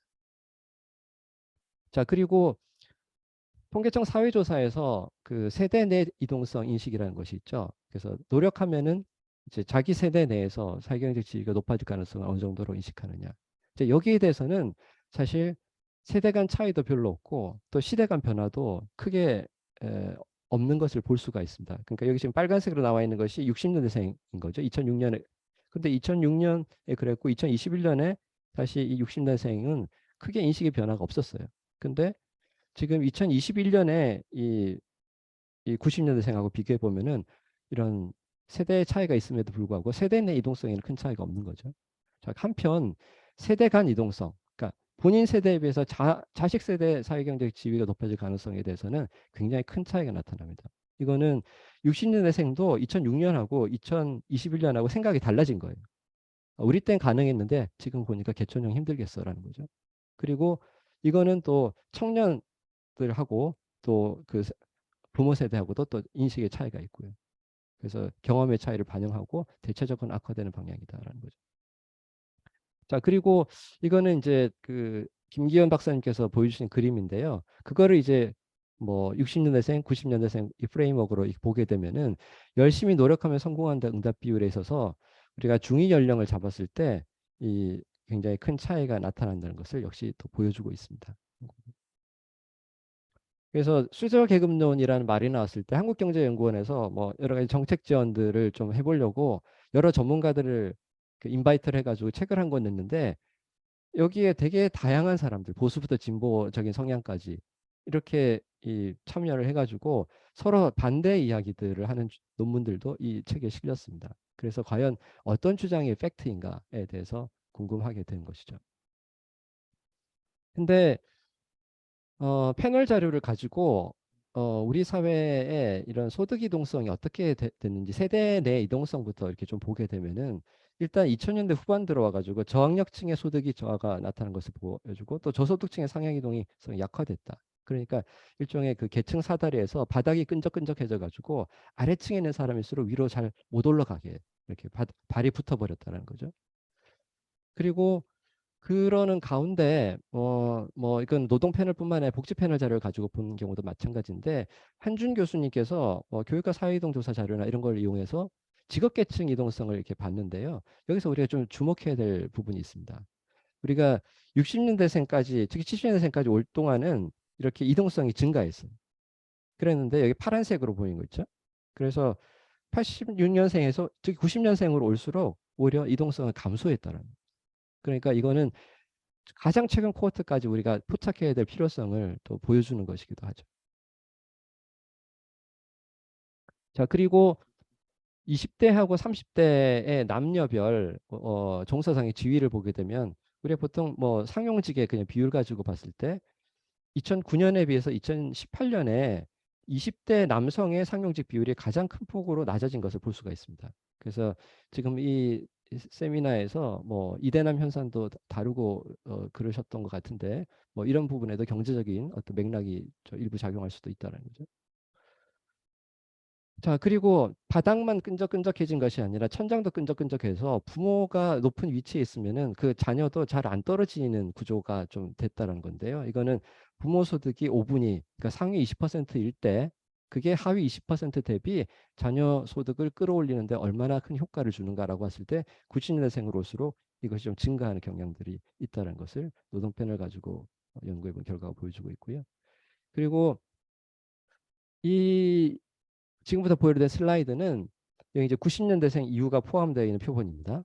그러니까 가장 최근 표본이라고 볼 수가 있고 이거는 경희대학교 민인식 교수님이 2022년도 KDI 이 대표 공동과제 중에 한 챕터를 맡으셔가지고 지금 작성 중인 원고인데 제가 중간 보고 때도 참여를 했고요. 사실 지금 최종 보고 심의도 하고 있어서 이 자료를 좀 허락을 받아서 여러분께 미리 소개해드릴 수 있게 됐습니다. 근데 이제 이거는 노동 패널 1차부터 최근 23차 2020년 원자료까지 다 포함한 건데요. 여기서 세대 간 교육 이동성을 추이를 보게 되면은 부모 학력이 고졸일 때 자녀 학력이 고졸인 비율이 그 90년대생에 이르서 오히려 조금 더 증가한 모습들을 보여주고 있고요.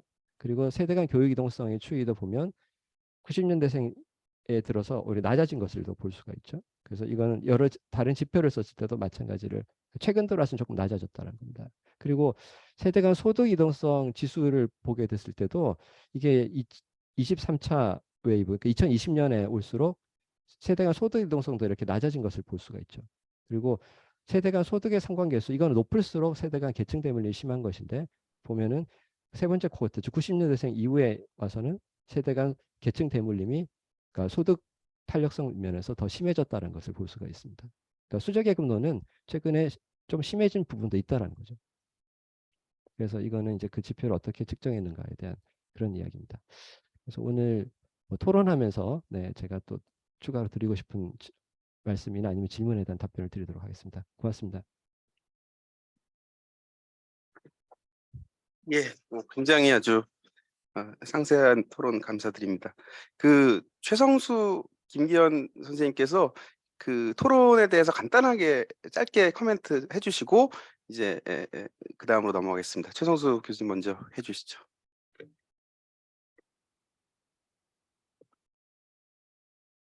네, 네, 이상직 박사님 토론 굉장히 감사합니다. 그리고 또 이어서 우리 김이삼 교수님 토론도 굉장히 유익하고 또 재밌게 잘 들었습니다. 좋은 토론 감사합니다. 이상직 박사님께서 여러 가지 이제 아주 좋은 문제 제기와 같이 생각할 거리를 좀 던져주셨는데요. 뭐 다에 대해서 제가 말씀을 드리기는 어렵고 몇 가지 제가 생각할 때 중요하다고 생각하는 부분에 대해서 간략하게 좀 말씀을 드리고 또 약간 더불어서 우리 김기현 박사님께서 발제하셨던 부분들 중에 이제 특히 자산의 중요성과 관련한 간단한 관련한 얘기도 제 의견을 살짝 말씀드리도록 하겠습니다. 네, 먼저 개촌용 시대는 어떤 시대인가? 개촌용 제가 사실 발표 제목에다가 개촌용 시대는 끝났는가 했는데 이상직 박사님께서 아마 오늘 포럼의 주제 때문에 이렇게 제목을 붙인 거 아닌가라고 네, 제 마음을 읽으셨는데요. 아주 제대로 읽으셨고요. 아무 생각 없이 좀 포럼의 제목에 따라서 이름을 붙였습니다. 그래서 사실은 제가 발표를 해놓고 나서도 제목과 좀 안 맞는데라는 느낌이 있었는데 왜냐하면 개촌용 시대는 끝났는가 제목에 질문을 적어놓고선 제가 사실은 답변이 되는 발표 내용이 아니어갖고 예, 그래서 요거에 대해서 나름의 생각을 밝힐 수 있는 좀 기회를 주신 것 같아서 좀 감사해요. 저는 개인적으로는 개촌용 시대는 끝났는가라고 했을 때, 참 답하기 어렵다. 개촌용 시대는 사실은 제가 생각할 때는 우리 머릿속에 있는 약간 예전에 사회학자들이 20세기 이제 근대 시대를 설명하기 위해서 많은 사회학자들이 이런저런 이제 이론들을 내놓을 때 과거에는 좋았지 하면서 약간 정근대 시대를 약간 낭만화하거나 혹은 실제로 존재하지 않았지만 우리 머릿속에 어떤 이상향 같이 그려가면서 약간 공동체 사회인 것처럼 이렇게 그린 약간 이런 느낌의 사회가 참 어떻게 보면 개척용 시대가 아니었나 싶습니다. 그러니까 뭐 그런 시대가 그러니까 개척용 시대라는 거는 제가 생각할 때는 되게 어떤 절대적인 어떤 기준으로 있는 건 아니고 늘 현재 내지는 어떤 준거와 비교했을 때 지금 사회 이동성이나 혹은 기회 평등이 조금 더 얼마나 더 주어졌었느냐 혹은 존재했었느냐 혹은 과거에 비해서 지금 얼마나 더 불평등해졌는가 이런 좀 비교적 관점에서 가능한 것 같아요. 그래서 우리가 개척용 시대 담론 자체는 저는 굉장히 유의미하고 우리가 귀를 기울여야 할 내용이라고 보고 또 그에 대한 그 응답으로서 저희가 연구도 하고 또 이렇게 토론도 한다고 생각하긴 하는데 한편으로는 우리가 너무 개촌용 이라는 환상 자체를 이제 조금 버려야 되지 않을까라는 생각이 저는 또 듭니다. 그래서 아까 이상직 박사님께서 개촌용 시대에 대한 어떤 좀 재개념화 내지는 이제 성장 시대에 좀 새로운 패러다임을 좀 생각해 봐야 되는 거 아니냐고 했을 때 저는 되게 적극적으로 동의를 하고 사실은 개촌용 시대를 다시 돌아가고 회복하자는 어떤 그런 사회적 프로젝트가 우리가 그게 바람직한 것인지, 그러니까 기회평등을 가로막는 지금 현재 사회에 혹은 더 악화시키는 여러 가지 요인들에 대해서 우리가 주목하고 그것들을 공략하는 정책적인 노력은 필요한데 그것이 약간 과거의 어떤 그런 이상적인 시대에 대한 회귀 내지는 어떤 그런 비전을 아젠다로 하나 놓고 보는 식의 이제 접근은 오히려 정말 필요한 접근과 어떤 집합적인 토론의 어떤 장을 좀 가로막을 수도 있겠다라는 생각이 들고, 특히 최근에 들어 공정성 논쟁으로 퍼지면서 우리가 목도했던 여러 가지 담론적인 양상들이 좀 그런 것을 좀 보여주는 것이 아닌가. 공정성 논쟁이 결과적으로는 이현령 비현령처럼 사실은 사회 발전에 도움이 되는 측면도 있었지만은 오히려 좀 역행하는 여러 가지 측면에서의 현상들로도 나타나기도 했고, 또 그런 부분을 지적하는 분들도 많이 있었고, 또 능력주의로 이어지는 어떤 그런 부분에 있어서 여러 가지 사회적인 문제, 오히려 사회 연대를 좀 저하하는 문제, 뭐 이런 쪽으로도 연결이 되고, 그렇기 때문에 오히려 좀 우리가 좀 예전에 어떤 유명한 책처럼 코끼리를 생각하지 마처럼 좀 이제 좀 개천용을 좀 생각하지 않는 것이 좀 중요하지 않을까라는 생각이 또 한편으로는 좀 들었습니다. 네, 그런 정도의 좀 제가 답하고 보니까 하나만한 얘기를 한 것 같은 느낌도 들었고요. 네, 그런 부분이 하나 있고,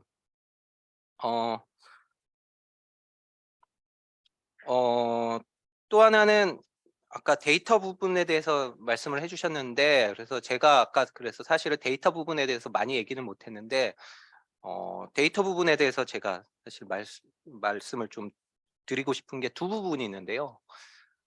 하나는 제가 곰스의 장점이자 한계점에 대해서 다른 부분은 제가 따로 언급을 안 하고 토론 시간으로 넘겼는데, 곰스 데이터가 저는 정말 좋은 데이터라고 생각하고, 사실 대한민국에 뭐 여러 데이터들이 있지만은 되게 독특하게 곰스가 아니면 보지 못하는 부분들을 많이 제공하는 아주 좋은 데이터라고 생각을 하는데요. 한계점이 또 명확합니다. 왜냐하면은 가장 큰 한계점 중에 하나는 제가 생각할 때는 대학 졸업 후 청년들을 1년 후에만 한번 딱 조사하고 그다음 추적하지 않는 거예요. 그러니까 횡단면 데이터인데, 저는 횡단면 데이터 굉장히 중요하다고 생각하고, 횡단면 데이터라는 특징이 때문에 제가 오늘 보여드렸던 추세를 분석할 수 있는 가능성을 주었다는 것인데, 근데 그럼에도 불구하고 한편 대학 졸업 후 1년만 보기 때문에 우리가 이 졸업한 청년들이 5년, 10년 후에 어떤 식으로, 오늘 자산 얘기도 나왔지만은 노동시장 경력을 가져가고 그 과정에서 이제 어떻게 자산을 축적하기 시작하고, 특히 또 이 과정에서 굉장히 중요한 건 어떻게 가정을 형성하고 결혼과 출산 혹은 뭐 비혼을 어떻게 유지하고, 이런 부분에 대한 굉장히 중요한 다이나믹을 사실 전혀 보여주지 못하는데, 문제는 곰스가 보여주지 못하기 때문에 이걸 보여주는 데이터가 제가 알기로는 없습니다. 없고, 대한민국에. 그래서 청년 담론이 굉장히 무성하고 정치적 수사로도 많이 동원이 되는데, 실은 이거를 우리가 알 수 있는 데이터가 사실 거의 부재하다는 거는 저는 굉장히 중요한 뭐랄까요, 우리 인지적 부조화라고 봐도 될 것 같습니다, 우리 사회에. 네. 그래서 저는 곰스 데이터를 뭐 구체적으로는 뭐 어떤 식으로 이어도 좋겠지만은, 곰스 데이터를 뭐 이렇게 추세를 유지하면서 사실 한편으로는 매년은 아니더라도 3년, 5년 혹은 10년 패널까지 우리가 확장을 하면서 좀 하여튼 집합적으로 청년들의 여러 가지 삶이나 이런 거를 우리가 추적하면서 어떤 부분 1년 차에 나타났던 여러 가지 불평등이든 어떤 양상을 5년, 10년 후에 우리가 확대할 수 있는 자료들을 집합적으로 모으려는 노력이 있어야 되지 않느냐. 이게 하나의 데이터와 관련한 제 생각 중에 하나고, 또 하나는 아까 말씀드렸듯이 지역적 변이 혹은 지역의 중요성이 이제 점점 굉장히 중요해지는 것 같고요. 근데 특히 교육 데이터와 관련해서는 곰스 데이터는 다행인지 불행인지 모르겠지만은 고용노동부에서 항고원에서 주관해서 수집하기 때문에 디테일한 적어도 시군구 수준의 지역 데이터가 있습니다. 지역 데이터가 제공인데, 제가 그걸 이용해서 이제 오늘 분석 결과를 보여드렸는데, 교육 데이터 같은 경우 주로 이제 교육부에서 관장하고, 그다음에 뭐 한국교육개발원이나 교육과정평가원이나 이런 데서 데이터를 수집하는데, 뭐 어떤 모종의 이유가 있지만은 저도 아는, 어쨌든 지역 데이터를 절대 제공하지 않습니다. 심지어 시군구는커녕 광역시도 데이터도 잘 주지 않습니다. 예. 그러면은 사실은 이거는 지금 오늘 얘기한 부분에서 많은 교육을 통해서 혹은 어린이 청소년기에 불평등이 이제 재생되는 여러 주요 다이나믹에서 지역에 따른 변이를 사실 전혀 볼 수 없다는 이제 문제점이 있고, 그래서 데이터가 없는 건 아니겠지만은 제공을 하지 않고, 정책 연구로서 우리가 활용을 할 수 없다면 사실 뭐 데이터 없는 거나 마찬가지죠. 그래서 이런 거에 대한 좀 우리가 문제점에 대한 공통의 인식을 갖고, 좀 점점 지역의 중요성하다는 거를 우리가 인식을 갖고 좀 이런 거를 이제 결국은 생애과정 차원에서 좀 연계시켜서 보는 일종의 유기적인 좀 데이터베이스를 좀 만드는 것이 저는 굉장히 중요한 과제 라는 생각이 들고요. 끝으로 교육 불평등을 풀 수 있는 전반적인 방향성에 대해서 좀 얘기를 들어보고 싶다라고 말씀 주셨는데, 저는 굉장히 중요한 얘기라고 생각하고, 한편으로는 이게 약간 아이러니컬하게 들릴 수 있는데, 저는 교육 불평등을 풀기 위해서 너무 많은 정책을 하지 않는 게 좋지 않을 수도 있지 않을까. 제 개인적으로는 한국의 공교육이 문제가 많지만은, 사실 한편으로는 지난 2~3년 정도 동안 꾸준히 하지만 굉장히 눈에 띄게 많은 정책적 노력들이 있었고 결실이 있어 왔다고 생각을 합니다. 근데 이거를 뭔가 우리가 급진적으로 한 방에 뭔가 바꿔낼 수 있는 어떤 정책이 필요하다라는 인식은 저는 오히려 위험할 수 있다는 생각이 들고, 그래서 뭔가 이 근간을 우리가 뭔가 급진적으로 좀 바꿔야지 해결될 수 있다라는 인식 자체가 오히려 문제를 악화시킬 수도 있다라는 생각이 들기도 하거든요. 그래서 천천히 근거를 바탕으로 우리가 조심스럽게 개선해 나가려는 시도가 중요하지, 뭔가 근간을 바꾸는 어떤 획기적인 패러다임의 변화가 필요하다고 어떤 부분엔 필요할 수도 있겠지만은 너무 그 방향으로만 생각하는 거 오히려 좀 위험할 수도 있다라는 생각이 듭니다. 끝으로 자산과 관련해서는 되게 오늘 김기현 박사님께서 좋은 얘기 많이 해주셔서 많이 배웠고요. 한편으로 근데 이제 제가 생각할 때 중요한 부분 중에 하나는, 그러니까 자산의 중요성은 앞으로 굉장히 계속 중요해질 거라고 보는데, 그 핵심적인 요인 중에 하나는 인구학적 변동이라고 생각을 해요. 그러니까 자녀 수가 점점 감소할수록 자산의 중요성은, 특히 자산은 소득이나 교육과 달리 직접 유산을 통해서 전해줄 수 있기 때문에 자산의 중요성은 자녀 수가 적어질수록 더 커질 수밖에 없습니다. 왜냐하면 자녀 수가 적어지면은 그만큼 자녀에게 가게 되는 자산의 비중도 커질 수밖에 없기 때문에, 우리나라는 지난 몇 세대 동안 자녀의 수가 급격하게 감소했고, 특히 이제 90년대생 이후 2000년대생부터는 이제 초저출산 시대에 들어갔을 때 이제 태어난 사람들이기 때문에 사실상 자녀가 거의 이제 1명 내지는 2명밖에 없습니다. 그러면은 이 얘기는 자산의 규모가 동일하다고 해도 자녀가 상속하게 되는 자산이 굉장히 커진다는, 자녀 입장에서 볼 땐 커진다는 얘기죠. 네. 그렇기 때문에 자산의 중요성은 굉장히 중요해질 수밖에 없고, 이거는 제가 생각할 때는 2015년, 오늘 많이 얘기됐던 2015년에 도대체 무슨 일이 있었는지 모르겠는데, 2015년을 기점으로 사실은 개천용 담론도 나왔고 수저론 담론도 나왔고 굉장히 한국의 불평등에 대한 인식이 고조됐는데, 네. 그 이후에 발생한 여러 가지 담론적인 논의들 그리고 우려들과 별개로 이렇게 장기적인 추세로 저는 자산의 중요성이 이제 굉장히 중요해질 거기 때문에 이 부분에 대해서 좀 직접적으로 좀 고민해야 될 필요가 있다라는 생각이 듭니다. 네, 이상 마치겠습니다.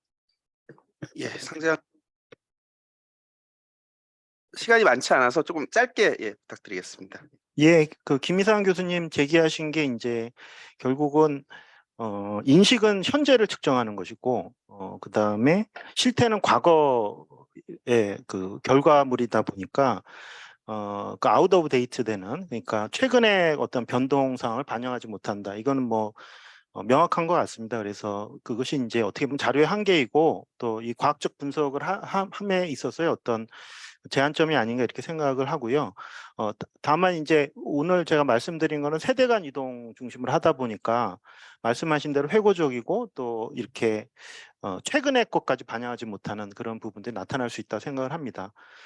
그렇다면 이제 세대 내 이동으로 접근하게 되면 이제 그런 문제는 조금 더 완화될 수 있지 않을까라고 생각을 하고 또 그런 결과들도 많이 보여주신 것 같습니다. 그래서 전반적으로 저 역시도 자산만이 아니라 이제 교육이나 직업에 있어서의 어떤 그 경향성에 대해서 속단하기 좀 어렵다 이렇게 생각을 하고 특히 이제 최근 상황에 대해서는 충분히 반영하지 못하는 한계점이 있다는 점을 좀 명확히 할 필요가 있다라는데 좀 동의를 합니다. 그리고 이제 그 최성수 교수님 말씀해주신 것과 관련해서 그 또 다른 변수 또는 이제 요인일 것 같습니다. 이제 자녀 수가 70년대에는 4.53이었거든요. 그러니까 합계 출산율이. 근데 아시다시피 최근 몇 년간 일이 안 됩니다. 그러니까 한 명이란 이야기거든요. 그렇게 되면 이 자산은 결국 직접적 세습이잖아요. 그러니까 소득은 사실은 이제 교육이라고 하는 허들이 있고 그 다음에 어떤 일자를 얻는가 두 가지 허들이 있어요. 근데 그 과정에서 좀 더 약간은 평균자의 역할을 하는가의 논쟁은 있지만 그 기능을 좀 할 수 있는데 이 자산은 전혀 그런 기능이 없는 데다가 또 그 자녀 수도 적으니까 그 이슈가 아마도 저는 굉장히 커지고 아마 그걸 분석을 하게 되면 지금의 인식과 큰 차이는 없지 않을까 이런 생각이 좀 들어서 이제 그런 부분들에 대한 고려가 좀 중요하다는 말씀드립니다.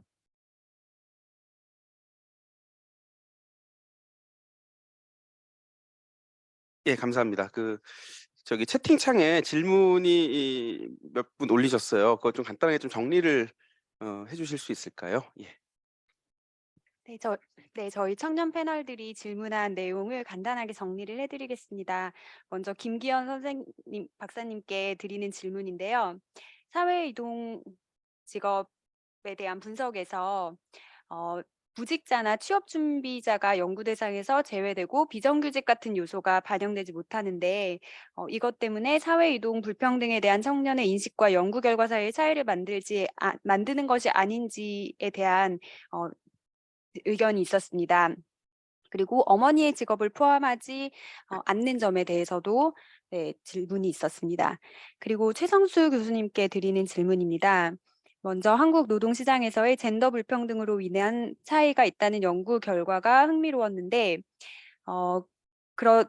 그렇다면 여성의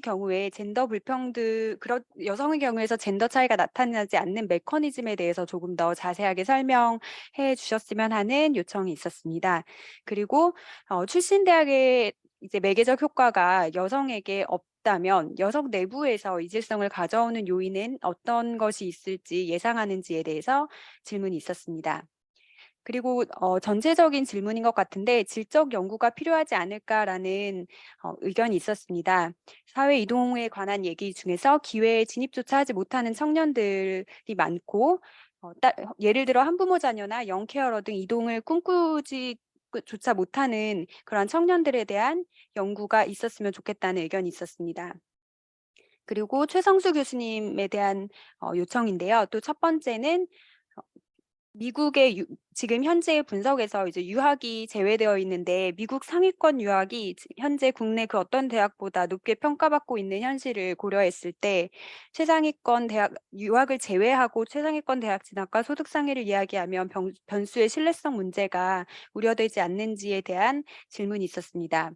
그리고 두 번째로 성별에 따라서 나타나는 가족 배경과 젠더 불평등에 대해서 이것이 여성들이 커리어를 쌓기보다 결혼과 출산을 선택하는 그런 문제 때문에 나타난다고 하는 이제 의견이 있었는데요. 네, 이것에 대한 답변 부탁드립니다. 그리고 두 번째 문제는 OECD 최장 노동 시간의 대한민국 상태를 고려했을 때 가족 구성원의 수와 노동 시간이 고려되어야 통계적으로 유의미한 재원이 될 수 있다고 생각한다는 의견이었습니다.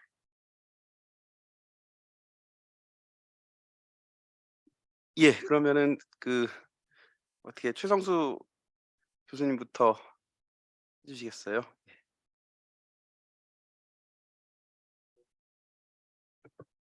네, 답변을 드리겠습니다. 읽어주신 질문을 약간 거슬러서 순서를 답변을 드리면은 먼저 해외 유학생들이 제외된 부분에 대한 지적은 정확한 지적이시고 이게 곰스 데이터의 이제 한계 중에 하나인 것 같습니다. 예. 근데 한편으로는 해외 유학생 비율은 사실은 과거에 비해서 사실 줄어들고 있는 걸로 알고 있습니다. 제가 알기로는 그러고 많은 부분 약간 제가 이건 통계는 확인해 보진 않는데 사실 이게 믿을 만한 통계가 없습니다만 해외 유학으로부터 기대하는 리턴이 기대되는 어떤 그런 수익이 사실 감소해 오는 양상인 것 같아요. 예전에는 해외 유학을 학부 유학 같은 걸 통해서 많은 거를 이제 기대를 했다면은 이제 사실은 지금은 그런 부분보다는 이제 오히려 해외 유학은 조금 더 선택의 영역 혹은 취향의 영역으로 많이 가는 게 아닌가 약간 이런 생각이 또 들기도 합니다. 그래서 어쨌든 제가 개인적인 감은 데이터가 보여주지 못하지만은 해외 유학생으로 인한 부분은 그렇게 크지는 않지 않을까라는 생각이 좀 들었고요. 젠더 불평등과 관련된 이제 질문들이 있었는데 혹시 이제 이런 젠더 불평등이 이제 여성이 결혼이나 가정을 더 지향하면서 발생하는 부분이 아니냐라는 질문에는 일단 지금 이 곰스 데이터는 경력 단절과 직접적인 관련이 없는 졸업 직후의 청년들 얘기이기 때문에 사실은 그런 가능성은 사실은 크지 않다고 볼 수 있을 것 같고요. 한편으로는 미리 여성 청년들이 그런 거를 대비를 해서 예단을 해서 혹은 이제 결혼과 출산, 가정과 병행할 수 있는 직업을 선호하는 바람에 소득이나 커리어보다는 이런 경향이 나타날 수 있지 않을까 이렇게 얘기를 할 수 있는데 그건 충분히 가능할 수 있다라고 보는데 한편으로는 그것이 자체가 왜 우리나라 여성 청년들이 그런 선택을 하게 만드는지를 좀 봐야 될 필요가 있다라는 생각이 듭니다. 그리고 결국은 가족 배경의 불평등이 영향력이 남성에게 더 크게 나타나고 여성보다 이거는 이렇게 생각해 볼 수 있을 것 같습니다. 구체적인 메커니즘은 우리가 뭐 여러 가지 상상해 볼 수 있을 것 같고 한데 일단은 소득 불평등이 남성들 사이에 더 큽니다. 여성들 사이에보다. 예. 왜냐하면은 전반적으로 여성들이 상대적으로 남성에 비해서 저소득 직종이나 일자리에 더 많이 배치가 돼 있기 때문에 그러다 보니까 남성들 사이에서는 더 소득 편차가 더 크고 여성들 사이에서는 소득 편차가 좀 적은 양상이 나타나고 이게 결국은 소득 편차가 크지 않으면은 그만큼 가족 배경이 영향력을 미칠 만한 여지도 적어지는 셈인 거죠. 예. 그래서 약간 그런 부분에 기인하는 부분이 있다라는 생각이 들고 오늘 저희가 보여드린 연구는 대부분 큰 그림을 보여드렸는데 양적 연구가 할 수 있는 불평등에 대한 어떻게 보면 인과적 접근을 보여드린 건데 사실은 그렇게 잡아내기 어려운 되게 열악한 소수 집단 아까 말씀드린 한부모 가정 출신이나 이런 어려운 그 소수자 집단 청년들 같은 경우에는 질적 연구가 굉장히 중요하다는 생각이 듭니다. 네, 그래서 말씀하신 부분에 좀 공감을 합니다. 네. 예, 김기현 선생님. 예, 앞서 이제 김희상 교수님이 제기하신 것과 좀 비슷한 다른 맥락에서의 인식과 실태의 차이에 대한 질문이라고 생각을 합니다. 결국은 이제 사회이동에 대한 분석이 이제 직업이 있는 부모와 자녀 간의 이동으로 제한이 되거든요. 그런데 우리가 사실은 이제 일자리 자체가 없는 그런 상황, 특히 이제 주부라든지 혹은 이제 미취업 청년이라든지 이런 부분이 분석에도 좀 제외되는 그런 문제점이 있기 때문에, 그러니까 생각하는 것과는 좀 달라질 수 있는 부분인데 이 부분은 이제 어쨌든 분석 차원에서의 불가피성이 좀 있다라고 하는 부분이 있을 것 같습니다. 아시다시피 옛날로 갈수록 그러니까 여성의 경우에 직업이 없는 경우가 많고 그 여성이 갖는 직업의 의미가 또 전혀 다르기 때문에 다른 분석이 좀 필요한 측면들이 있습니다. 그래서 이제 그런 차원에서 이제 한계가 있다라고 하는 부분을 좀 말씀을 드리고요. 다만 이제 클립스 같은 경우에 굉장히 오랜 노동 패널 자료는 구축이 돼 있기 때문에 부모에서 자녀로의 이전이라고 하는 부분을 특히 뭐 분가 여부와 상관없이 이제 분석이 가능해지는 상황입니다. 그렇게 되면 뭐 영국 같은 경우에 이제 가이 스탠딩이나 이런 분들이 프레카리아트와 관련해서 이제 그 분류를 하고 있는데 그런 경우에는 이제 굉장히 그러니까 직업이 없는 사람까지 좀 포함하거나 혹은 이제 불안정 노동 상황의 사람까지 포함을 해서 이동성 이런 부분들을 분석을 하고 있습니다. 더 적절한 것은 세대 간 이동보다는 세대 내 이동이라고 하는 부분에서 지금 말씀하신 부분을 좀 자료상의 한계를 좀 극복할 수 있지 않을까 이렇게 좀 생각이 듭니다. 그리고 질적 분석은 굉장히 중요한 부분일 것 같고요. 특히 이제 노동 패널 자료는 오랜 기간 좀 누적이 돼 있는데 이제 자녀 세대에 대한 정보까지 있고 이제 그런 부분들을 이제 질적 연구와 좀 연계해서 분석을 한다면 실제로 데이터가 말해주는 양적인 결과와 질적인 결과 간의 어떤 비교, 어떤 분석도 가능하지 않을까 이렇게 생각을 합니다.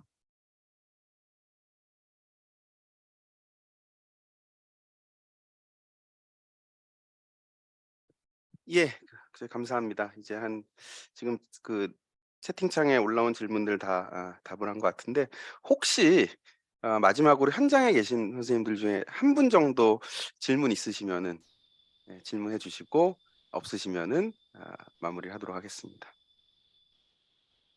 거의 끝날 시간이 다 돼서 이제 예. 총 6번에 걸쳐서 진행된 정책 포럼 오늘 그 마지막 시간이었습니다.